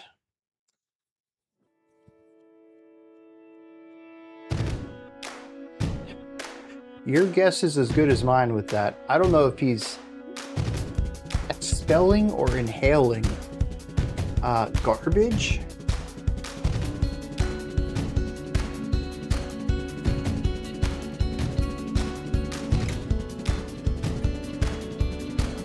I don't know if I picked up on this last time, but they are Triple Crown Records.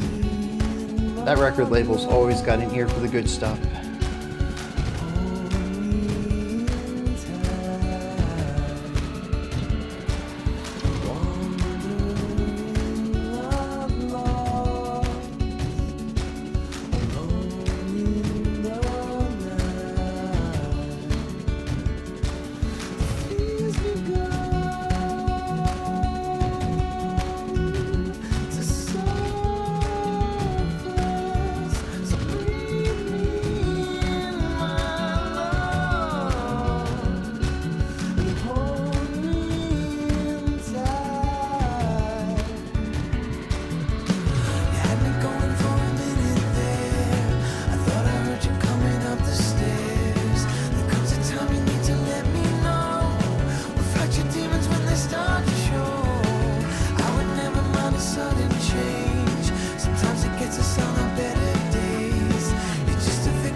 Digging the hi-hat work there.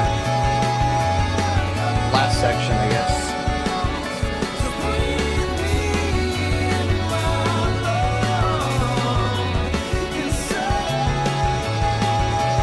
Beautiful guitar work.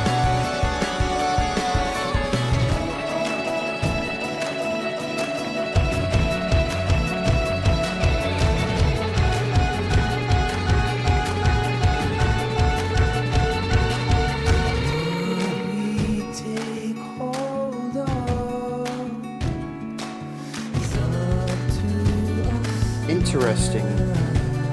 We have a little bit of a fake out. I wonder if we'll see an expansion next time around.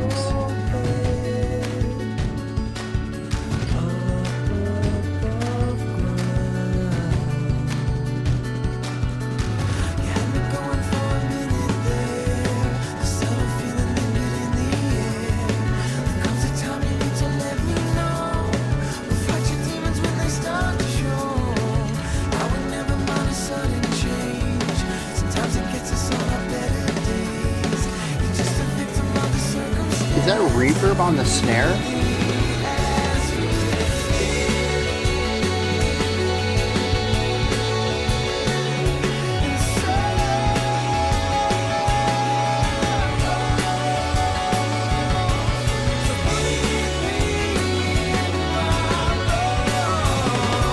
It is very pretty though. I think that's what stands out to me the most.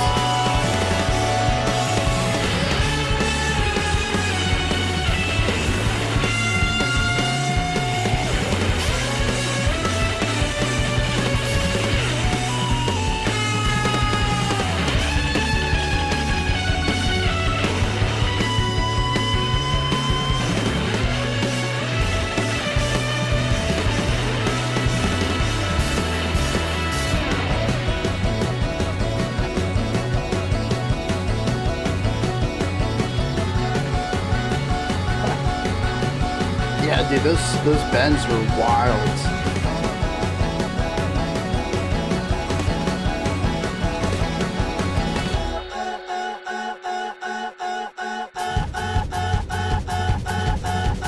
panic chords on vocals?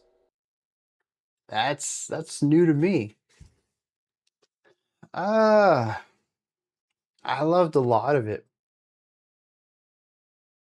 He's bending them so far it becomes circles. Yeah, I enjoy a lot of that. I don't think it ended too strongly, but the guitar work, the beauty of all that, the softness of the vocals, the size and scope of the bass. Maybe it could have done some more, but it sounded great holding the low ends. I do agree with Jar on them. I felt like it was going to build that tension into something and just never did anything with it. We had the fake out halfway through, and I anticipated, well, you know, maybe we'll build it into something else. We built it into the solo, which was cool, but coming out of the solo was a little rough. And then it just ended. So I'm not sure how to feel about the finale there, but everything else is just gorgeous. Yeah, like some of y'all, I can see the comparisons to the Deer Hunter.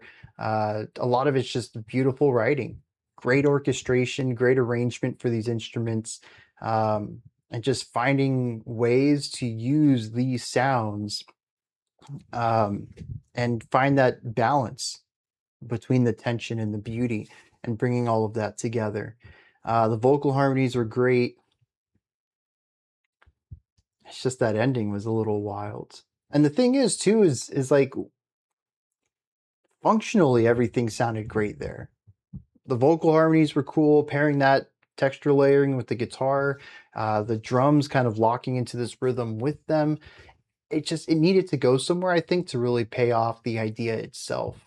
We had the expansion of the harmony, the reduction of the harmony, and then the tension chords, the panic chords, and then just wraps up.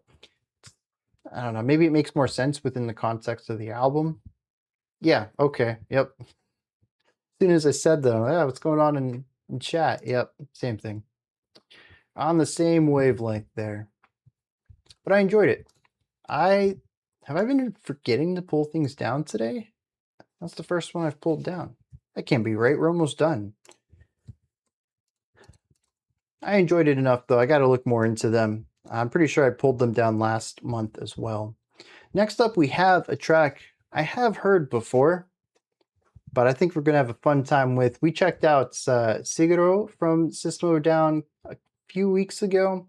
We're going to check out Stealing Society from them. This was the only song I've heard from them, but there are artists who write albums and artists who write songs. These guys seem like they write albums. Yeah, I mean, having connections to the Deer Hunter, being more album focused makes sense.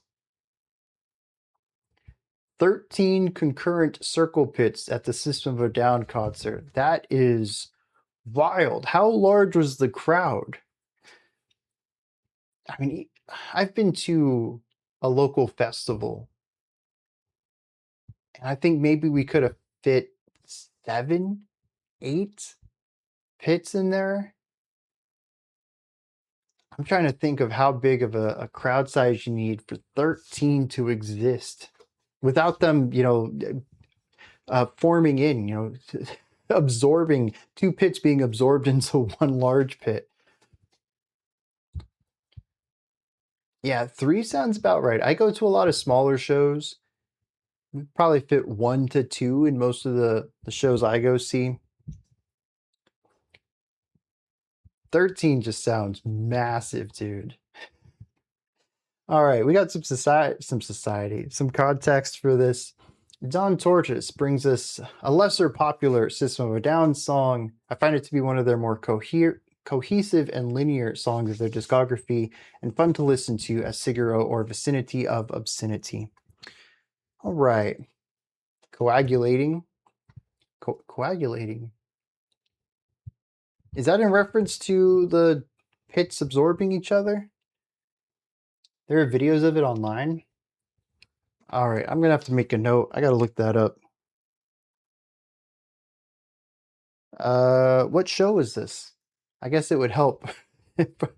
I guess I can look up System of a Down concert from like the last month or so and find it. Okay, coagulation. I'm gonna have to look up that definition because what I thought it meant is, well, honestly, it's more of a gut feeling of what the word means. I know it through like context, not a strict definition, but not what I thought it was. If it relates to this, all right. And I could just be very wrong about it too. That's the fun thing about learning definitions through context clues.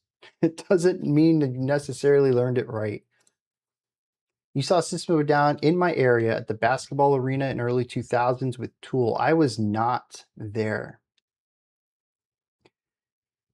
I think I saw System of a Down on their last tour. It was an Orlando show.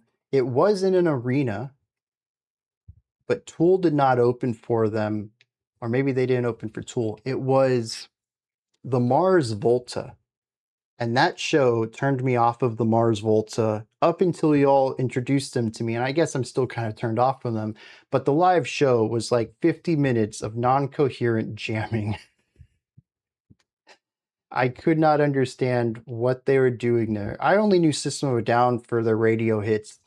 And I was like, okay, my friend was a huge fan. He was the one who got me to go. And I was like, I don't know what the rest of System of a Down's discography is like, but if it's anything like what we just listened to, I don't think I'm going to enjoy myself here. Oh, man. But no, I think it was after 2000.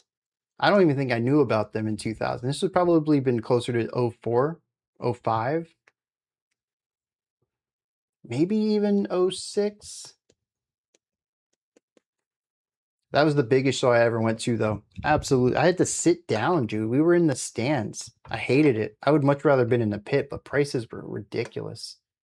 65,000 people in the arena. It sold out in 30 seconds. I believe it. Everything sells out so quick these days. All-time favorite concerts? Yeah, Tool and System of a Down probably would have been pretty sick. I don't know if I would have enjoyed them in 2000s. I mean, I'm trying to think of how old I would have been there. 12, maybe 13.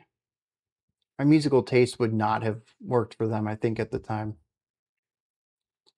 Sitting of the Down. Dude, it was so bad. It was the only rock or metal concert I've been to where I had to sit down, and it was not fun, dude. I enjoy being in the floor, in the pit. Tool has a great live show. I bet, dude. They're very atmospheric. I can see like having that communal experience through their music works really well. You're too old. You got to sit down. And yeah, you're just too far away too. At a certain point, I mean, back then, maybe not so much, but today, certainly, I'm like, I can just watch, some 4K video uploaded with an iPhone that looks incredibly sharp with pretty decent audio quality. And I kind of get the same experience just sitting down pretty far away from the stage at home, which is not a great way to look at it, but that's kind of how I view sitting down in an arena. Citrus Bowl? I don't think mine was at the Citrus Bowl. I think mine was at, I don't remember what it's called anymore. I don't remember what it was called back then either. But it has a different name now. I'll look it up in a second. Let's get Youth. Let's get this track rolling. And I mean, I know what's going on. I've heard this song a few times. Let's get some System of a Down going. Yeah! All right! Yeah! All right!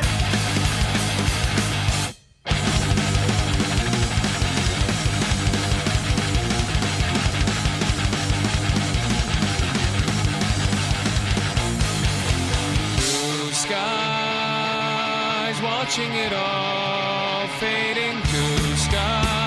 All right, so it used to be called the Amway Center, but now it's the Kia Center.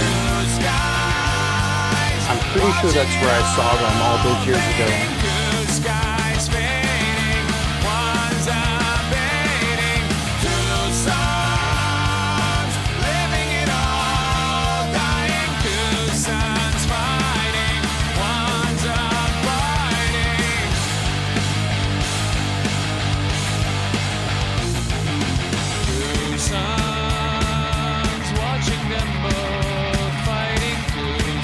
Are there two guitar lines there? Seeing them both dying two suns, watching them both fighting two suns, fighting one sun, fighting two skies.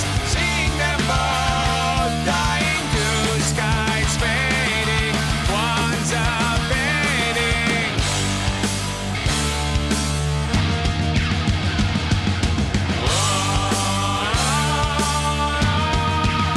I love the vocal harmonies, dude. Those PCP and fast cars kinda mix really well in a dead movie star. When I feel like talking, I'd never be wrong. If I feel like walking, you best come along. I close my windows, crank the heater high till my palms are Such a wet fun and my part. tongue is dry. I'm looking for a mother that'll get me high. Just a stupid motherfucker. If I die, I die. I'm a midnight.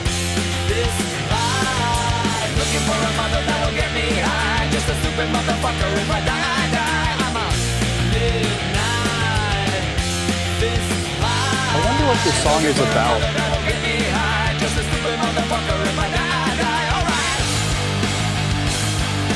I think UCF is technically Orlando. That'll get me high. Just a stupid motherfucker. If I die, I die. Alright. I did see Avenged Sevenfold at UCF though. Looking for a mother that'll get me high. Just a stupid motherfucker. If I die, I die. 'Cause I'm looking for a mother that'll get me high. Just a stupid motherfucker. If I die, I die. Yeah, I'm looking for a mother that'll get me high. And I'm a stupid motherfucker. If I die, I die. Alright. Yeah. Alright. Yeah. Alright. Calm down, calm down.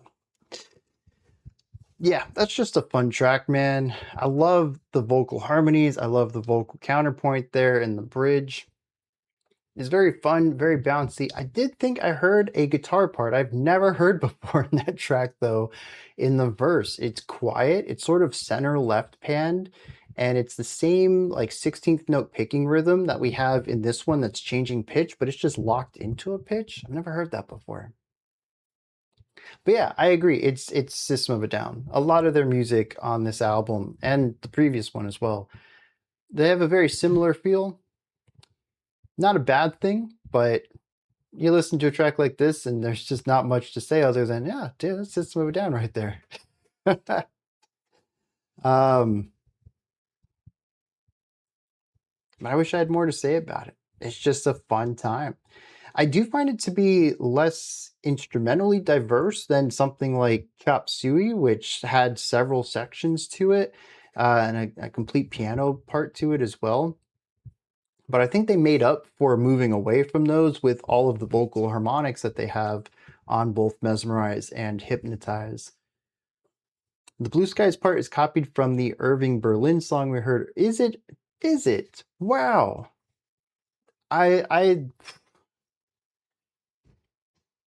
That's kind of wild. That's really kind of wild. Constantly solid in their main albums. I'd say they're solid in all their albums.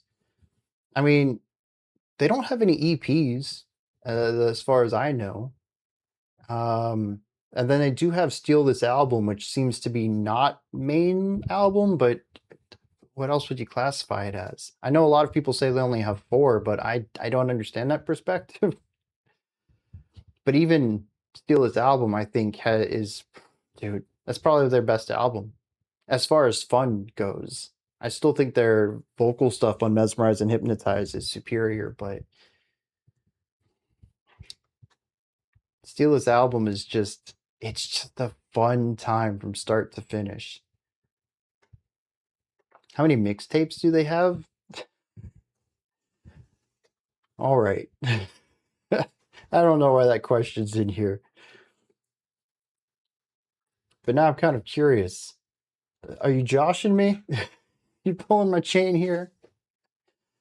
Oh, man. I do enjoy returning back to System of a Down, though.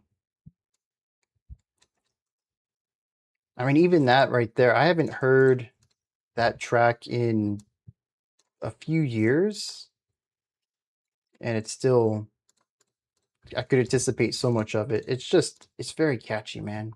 Making a joke. Okay. Because you don't know what makes a mixtape. I thought a mixtape was one full of remixes. Is that not what I mean, well, okay. There's also the personal mixtape, which is just when you combine a bunch of stuff. I didn't think artists did that, though. Only 4 albums got sold. Okay, so Steal This Album doesn't count. Well, no, you could buy Steal This Album. I own Steal This Album. I have purchased 5 albums from them. The side, oh, Protect the Land. Yep. I was not as big of a fan of those singles. Something about them just, I don't know. It was missing something. It felt like System of a Down, but just wasn't, you know? Mixtapes have nothing to do with remixes. A bunch of rappers have mixtapes. Okay, then I don't know what a mixtape is because, you know, back in my day, you would make a mixtape for your friends or for a person you got a crush on or something. And it would be songs that are thematically similar, maybe a mixtape for, you know, driving down the road, going on a road trip or something, or a mixtape of love songs, songs that remind you of someone. Why would an artist make a mixtape? So obviously mixtape has 2 definitions here. See, mixtape is more as multiple songs without the cohesion, which an album would have. Interesting.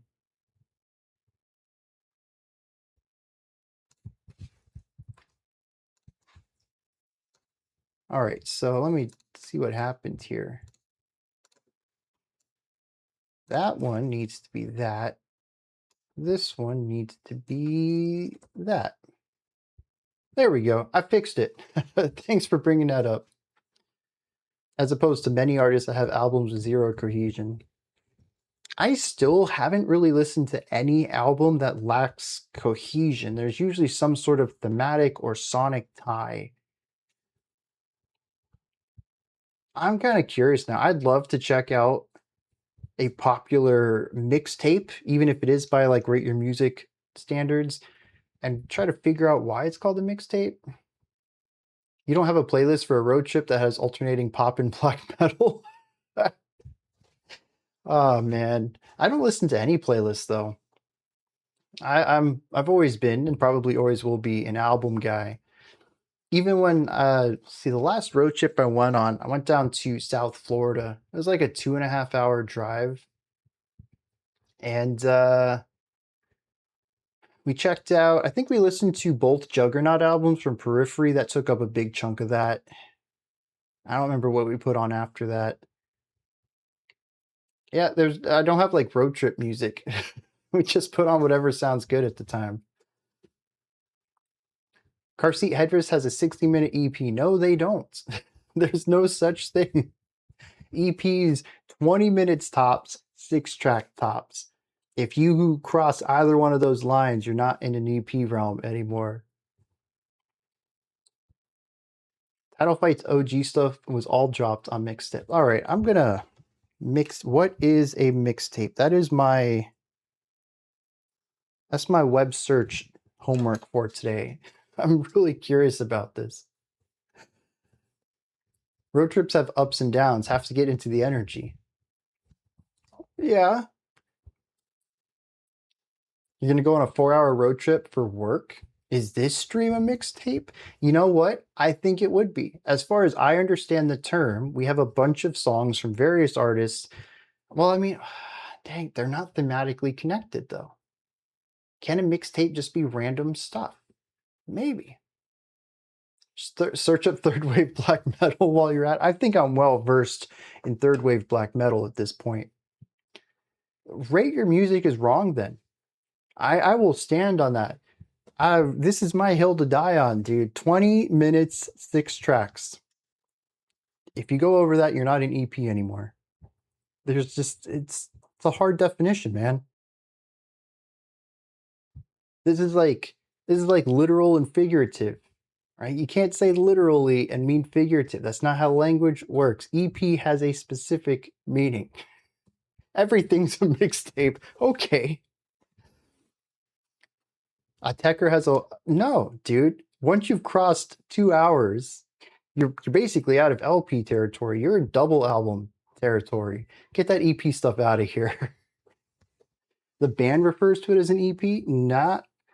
I did run into something though recently that I put into my database I had listened to, and it was definitely an LP, and the band referred to it as an EP. And you know what? I put LP in my database. I don't care what the band says. That is a hard limit right there. A 5-tuple EP. Ever make a mixtape for a girl? No. No, I've never made mixtapes for anyone. I had to think really hard on that though, because honestly, after like 6 years into my past, my memory gets real blurry. And honestly, I've had a lot of dreams that have probably worked their way into my memories that weren't real, and I kind of don't know if they were real or not anyways. I don't know, dude. Memory sucks. I'm going to say, though, that I never did. I can't ever remember doing anything like that. Yep, nowadays you make playlists. You made a mixtape once? It was cool. Vision probably too. Yeah, my vision's not as great as it used to be, that's for sure. Spotify and Apple classify anything more than 30 as an album. Thank you. A voice of reason. It sucks it has to be Spotify, but there's a voice of reason in the conversation. Make a mixtape for you. I don't even know what I would do, man. The only thing I know about you is you like Coin Locker Kid. I can just put a bunch of CLK tracks together. I don't even know how to make playlists. My kid loves to make playlists, and I'm like, I like this album. Can I put the whole album in the playlist? I don't know. It feels like I just grew up in the wrong generation for that. All right, we got derailed quite a bit. We're supposed to be listening to Dance Gavin Dance. PlayStation curation, playlist curation is not for, yeah, I'm right there with you. Hard cap is 30 minutes. Yes. I said 20 earlier. I think I could concede to 30 minutes for an EP. But definitely, if you've crossed the half-hour mark, you're not in EP territory anymore. I just... That's my hill to die on. That's my... Well, and that genre needs to be remade. I'll die on that hill too.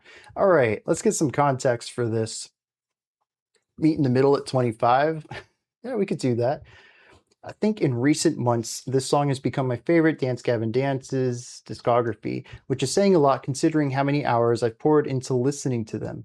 Hopefully this one can be the one that gets you more on board. Come on. More on board the DGD train. I should mention that this is from Johnny's second stint with the band after Kurt left, whom I don't think you've heard in DGD, but definitely in A Lot Like Birds. There's a lot of uncertainty about where the band was going to go after this album, so they just kind of went all out, leading to this one being one of their most complex records. All right. Did I ever hit on girls at Hot Topic? You can tell us. What kind of question is that?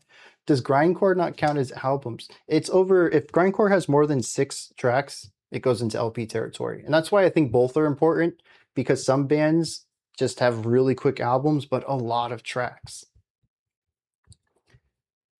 Last track on 150 EP is 58 minutes. No, dude, absolutely not.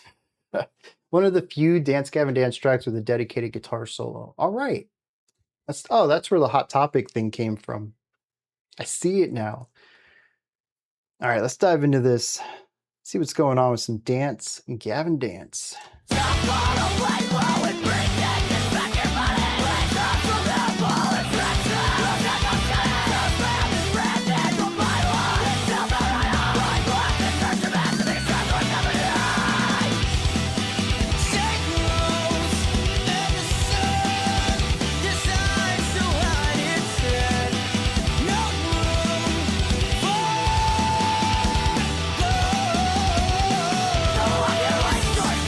This also in 15?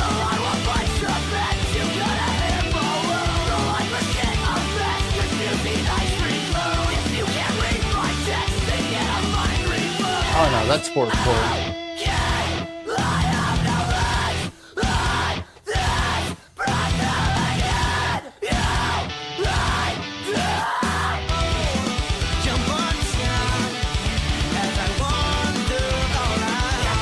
This is not a new beat, by the way. Oh, that's good.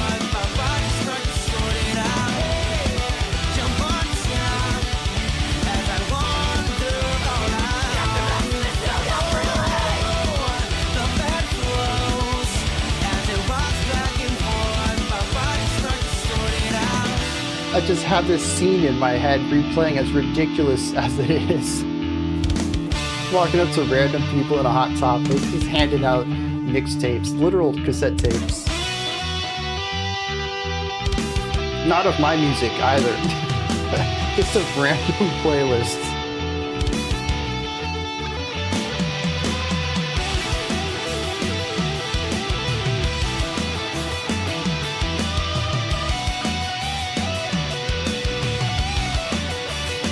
Love that bass line.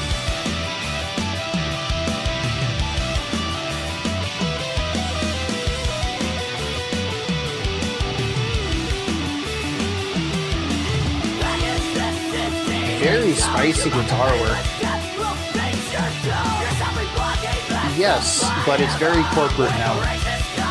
Sadly.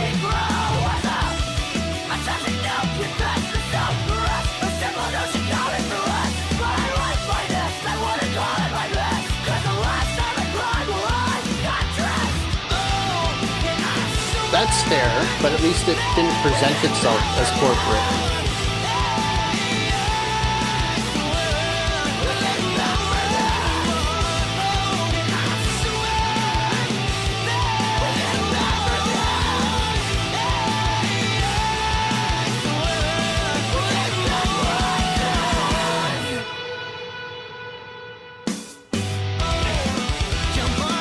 I thought it was over.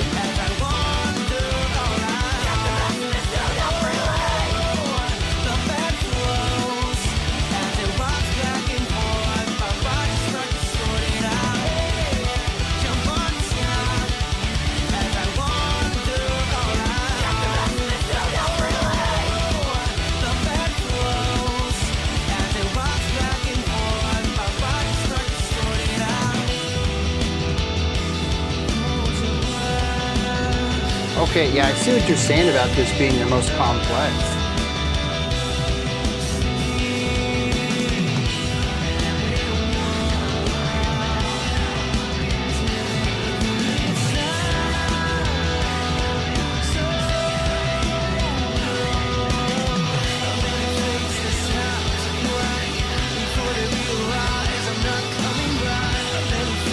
Very Mars Volta coded guitar work out there.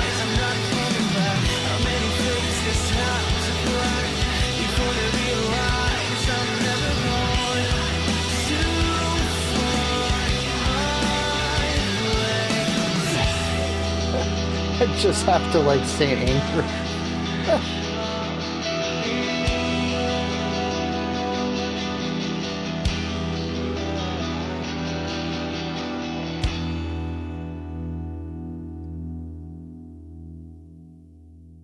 Wow, that was 4.5 minutes long. Felt longer in a good way. Felt like a massive journey. Yeah, dude, I enjoyed that. I've listened to what was it, Jackpot Juicier or something, their most recent album, and that was fine. A solid, middle of the road album. Didn't really surprise me, but didn't disappoint either. But this is fascinating.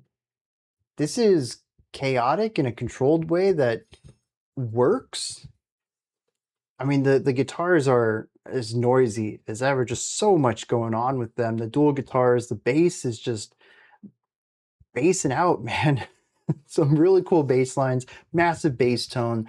Drums are wild. I swear we were at 15 in the opening, but the next time I counted it, we were in 4/4. We had 16 beat phrases. Lots of screaming, though. I think I would have preferred a little bit of the cleans in here. but I do enjoy the vocal variety on the harshes, and it's just high energy all the way up until the halfway point where honestly I thought it was over. And then it wasn't. We had 3 more new sections to this track that focused on texture and atmosphere over pure rhythm. Although we also had the solo in there too, which was just controlled chaos. The super spicy note choices on that, lots of playing, lots of notes. Almost a little too chaotic through this track, but I think I enjoyed it more than I was put off by some of the more noisy sections. It does feel closer though to Mars Volta than anything I've ever heard from this group. But I think I still enjoyed it. How many copies of Saint Anger do I own? 0, actually. I don't think I've ever listened to a CD version of Saint Anger. Always streaming. Jackpot Juicier was their last album in the Tillian era. So they do have a new vocalist. Have they put out a new album since? Because I don't think I've heard one yet. But yeah, I quite enjoyed this. I may have to dig into Dance Gavin Dance's older works and see if there's something in there I enjoy. I think the song, other than this one, that stood out most to me so far has been Liar's Lie or Liar's Dance or something like that. That track I quite enjoyed. But everything else I've been kind of mid on. It's almost too much swan, not enough core, if you catch my drift. Such a crunchy solo. Yeah, dude. Did anyone put Lulu in the recommendation queue yet? I do want to get around to that album, even if it's just on my own, simply because y'all have told me it's one of Metallica's most progressive albums, and the other half, and I guess there's a lot of overlap too, tell me that it's one of their worst albums. What is Swancore? Oh, man. In essence, it's just progressive post-hardcore, but I don't know where it got the Swancore nomenclature from. Another reason why I think we should just trash genre and start over. But Metallica only survived Saint Anger era because some random guy was given Saint Anger mixtapes and girls at Hot Topic. Oh, man. Metalcore from Swans fans. Could you imagine? I don't even know what that would sound like. I'm sure it'd be a lot of noise though. That's for sure. But yeah, I enjoyed this. Gave me a little bit of something to a goal, I suppose, to diving into Dance Gavin Dance. A place to start. William S. Swan. Hypno Space Enforcer. I've never even heard of that. But that's a cool game name. Basically progressive post-hardcore with mathy guitar work. Yep, that's oh, it comes from, I didn't know that it like originated from Dance Gavin Dance. Like maybe not the progenitors, but certainly where the namesake comes from. Oh. Dude, I tell you, man, genre is just not well conceived at all. All right, we're gonna move on to some Gotye, which I can't even remember if that's how it's supposed to be pronounced. Wait, we only have 2 more today? Huh. I mean, it feels about right, time-wise, just doesn't feel like we've gone through 11 songs already. State of the Art. Now, I'm going to tell you, this thumbnail and some of the art that I saw when I was doing the volume check earlier looks familiar. I think I've heard this song before, but I went and checked my reactions and I've never heard it, or I never did a video for it, not even in live streams. So I wonder if someone posted it in Discord and I watched it there years ago. Actually, I might need to search Discord later, but I have a feeling I've heard this track. You might have posted it. I think someone did. The video itself is very familiar to me, and I'm going to wager that the music might ring a bell too, though given it might have been years, might not remember it that well. Anyways, let's dive into this. See what Gotye's... Oh, you know what it was? I think it was after we checked out a song from Gotye. Someone had recommended a single because his discography was so much more than his one-hit wonder, which I don't remember what that song was called, but I mean, most people only know his one track. And it might have been you who said this is another one of his strong works. Heart's a Mess is the one I reacted to. Yes. I think that was the name of it. Someone I used to know. There we go. Yep. And I'm pretty sure after that reaction, I was like, wow, dude, that song's pretty good. What more is there? I think someone put this up in the Discord. So this would have been 2022, I think. So a few years back. All right. Let's dive into this, see what's going on.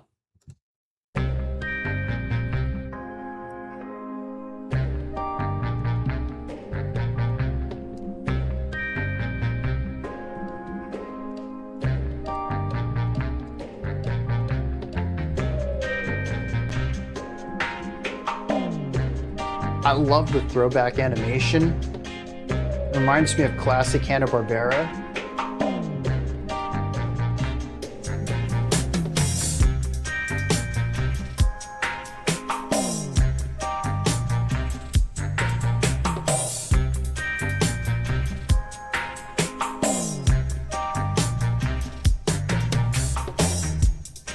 When the cotillion arrived, we threw out the television. Okay, it was 2022, yeah. Custom flute presets and harmony plus in addition. Now for an arm and a leg, we get 3 half-dozen beats to choose from. So no chase montage, no Hanna-Barbera. There's an orchestra in the lounge room. Alien reggae.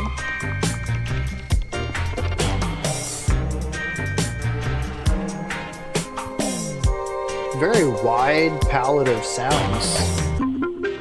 I put the Genie bass on, so my left hand can play the choir with 16-foot diapase on, and Larry's patented orchestral symphonizer. Banjo's great on repeat. The kids want to play, but they'll have to be patient. The wife can't help tapping her feet. It's a genuine home entertainment revelation. Ooh. State of the art. Oh.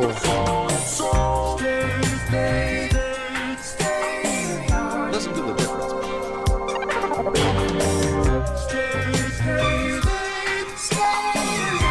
By use of a computer.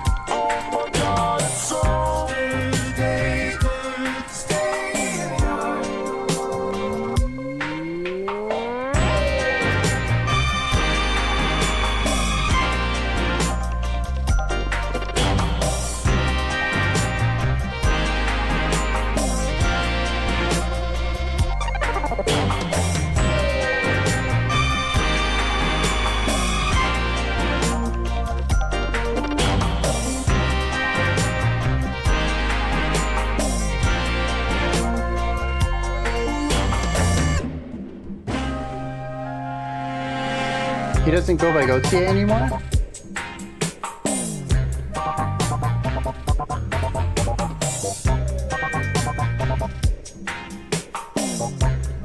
Yeah, good call on the familiarity of the styles. Definitely a strong cohesion to everything.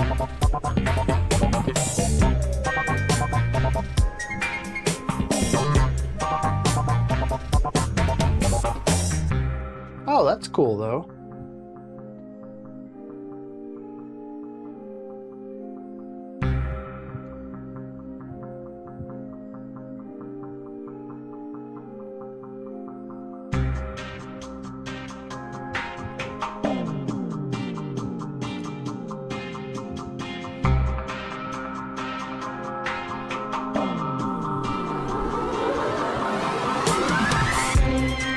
No, we don't wanna go out. spending on at home with the cotillion. Oh, dang. But the neighbors around start the busting all the beat and then off from my living to the kitchen. Enjoy the state of the art. The magic swing piano really is astounding, and we can't tell them apart. But these amazing simulations end up sounding even better than the real thing. State of the art.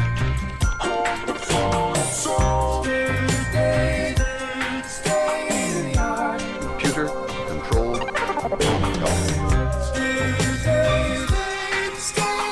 marriage of music computers is quite natural.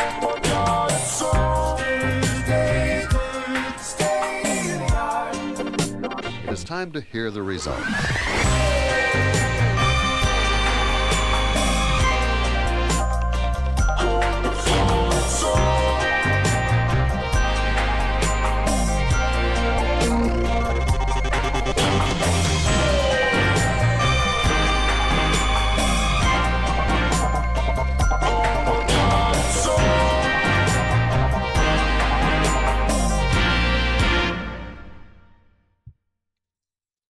Yeah, it's weirdly like psychedelic, but also retro futuristic.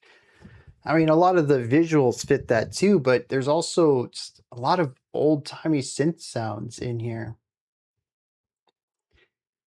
I don't know, dude. It fits so well. And the thing is like, what is this, like 5 minutes? 5.5. The vibe doesn't really change. The general sound sphere doesn't really change. A lot of it is similar from start to finish, but it doesn't really reach a point where it gets old because there's just so much happening on the outskirts of things. There's so many different sounds. There's the vocals, which are formant shifted or pitch shifted down. But then we have the layered vocals for the harmonies. There's all sorts of sound effects, all sorts of synthesized instruments. There's just so much changing in this track. It's super catchy too. The chorus where they sing state of the art is infectious. But like Novin Siles was saying, even though there's so many things happening, it all feels cohesive. None of it really feels out of place and never hits that sonic collage element. Everything is produced and engineered in a way that feels like it just fits, even though there's flutes and violins and pianos and synthesized tones, synth pads. There's all sorts of sounds. All of it synthesized, I'm going to assume. Nothing in here is acoustic. And it's just, I think it's awesome. Wikipedia says he has intentions of releasing a 4th album, stated as recently as 2018. I was going to say that's not too long ago, but that's over half a decade at this point. I could see someone feeling that it gets old if they aren't sufficiently into it. The foundation is totally static. And usually I'm one to get bored of things kind of quickly unless there's something new to latch onto. So I think I have I'm not perfect. Of course, there are going to be people who want more change than I do, but I feel like I'm a pretty good litmus test for, is there enough change, dynamics, contrast in a song? And I feel like this one had it.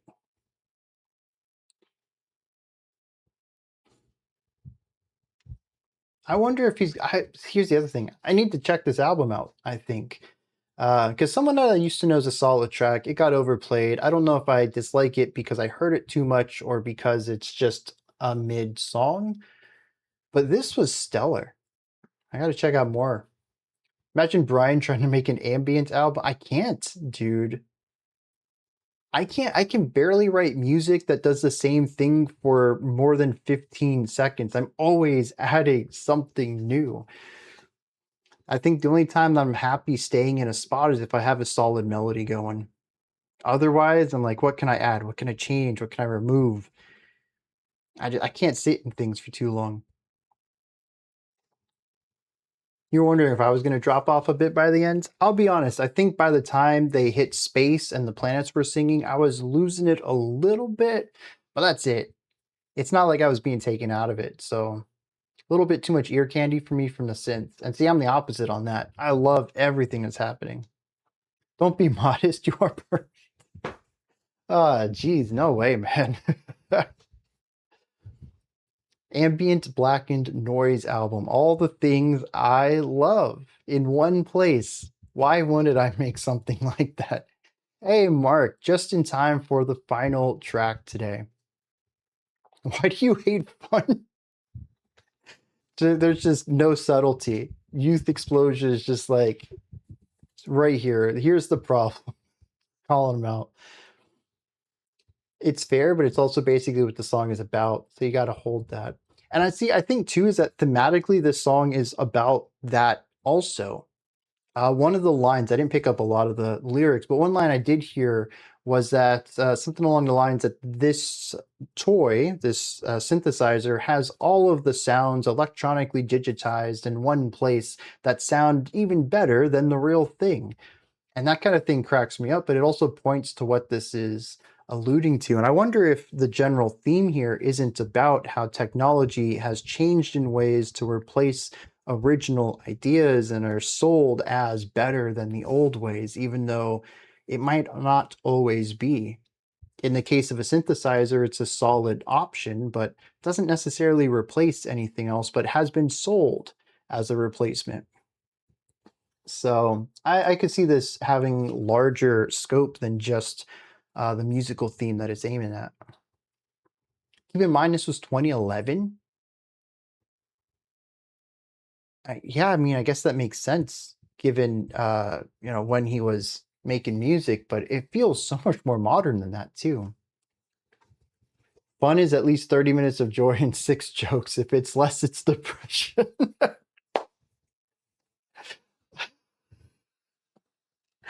Oh man. Always finding a way to spin my words around against me. All right.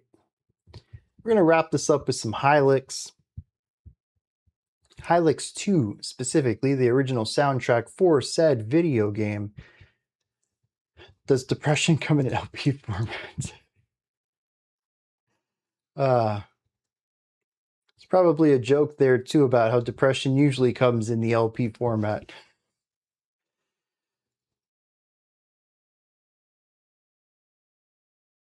Oh, I muted myself. I meant to bring the context up. This one comes from FHI, another surrealist masterpiece from the Hylix 2 soundtrack.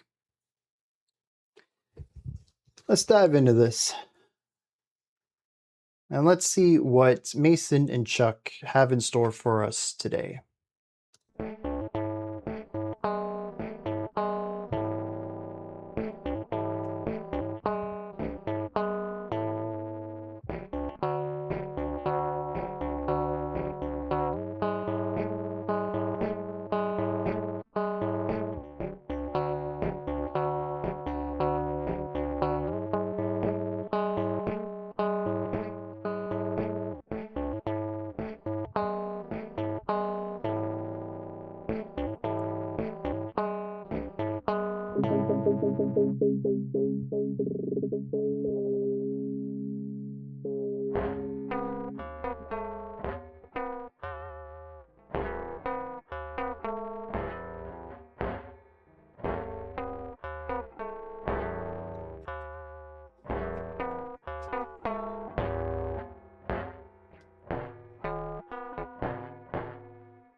Will it go on your mixtape?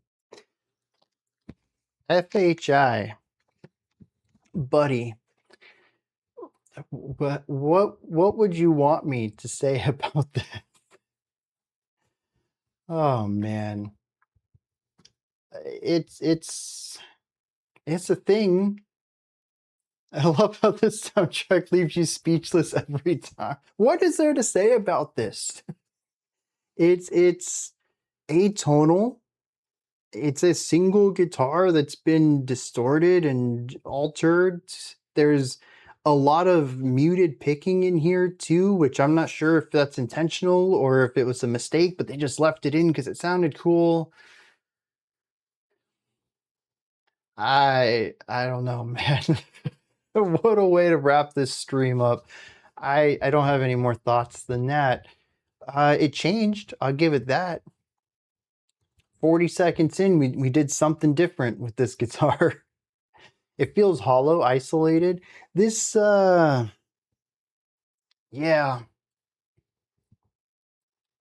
Granted, I haven't seen any gameplay from Hylix. I know some of y'all want me to play it, and maybe if I find time to kick the game streams off again, maybe it'll be at the top of the list.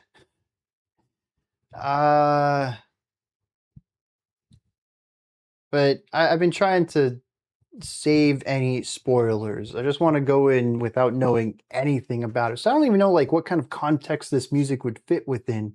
So I'm just gonna have to take your take your, what is that? Not advice. Anyways, you as a thought said, it works better in the game, and I'm just gonna have to believe that. I don't know any instance where this would sound right. It's, yeah, take your word for it. Golly, I don't know if I need sleep. I think I had too many fireworks last night. It is very boingy, though. That is a word. Yep. Bubsy stream should be first priority. Just 4D or the whole franchise? Not knowing anything, but here's a lot of the soundtrack on Livestream. The soundtrack is certainly not a spoiler, unless the game is just cuckoo bananas, bonkers, weird. I don't know that I'm getting any spoilers from the music. It's a very boingy game. Okay. You listen to this in your free time? More power to you, man. I'm sure there's some stuff I listen to that other people are like, why'd you listen to that? I can't think of any time I would think to myself, you know what? TV Island would fit this scenario, would fit my mood perfectly. It's surreal is a really good word, even just for the music.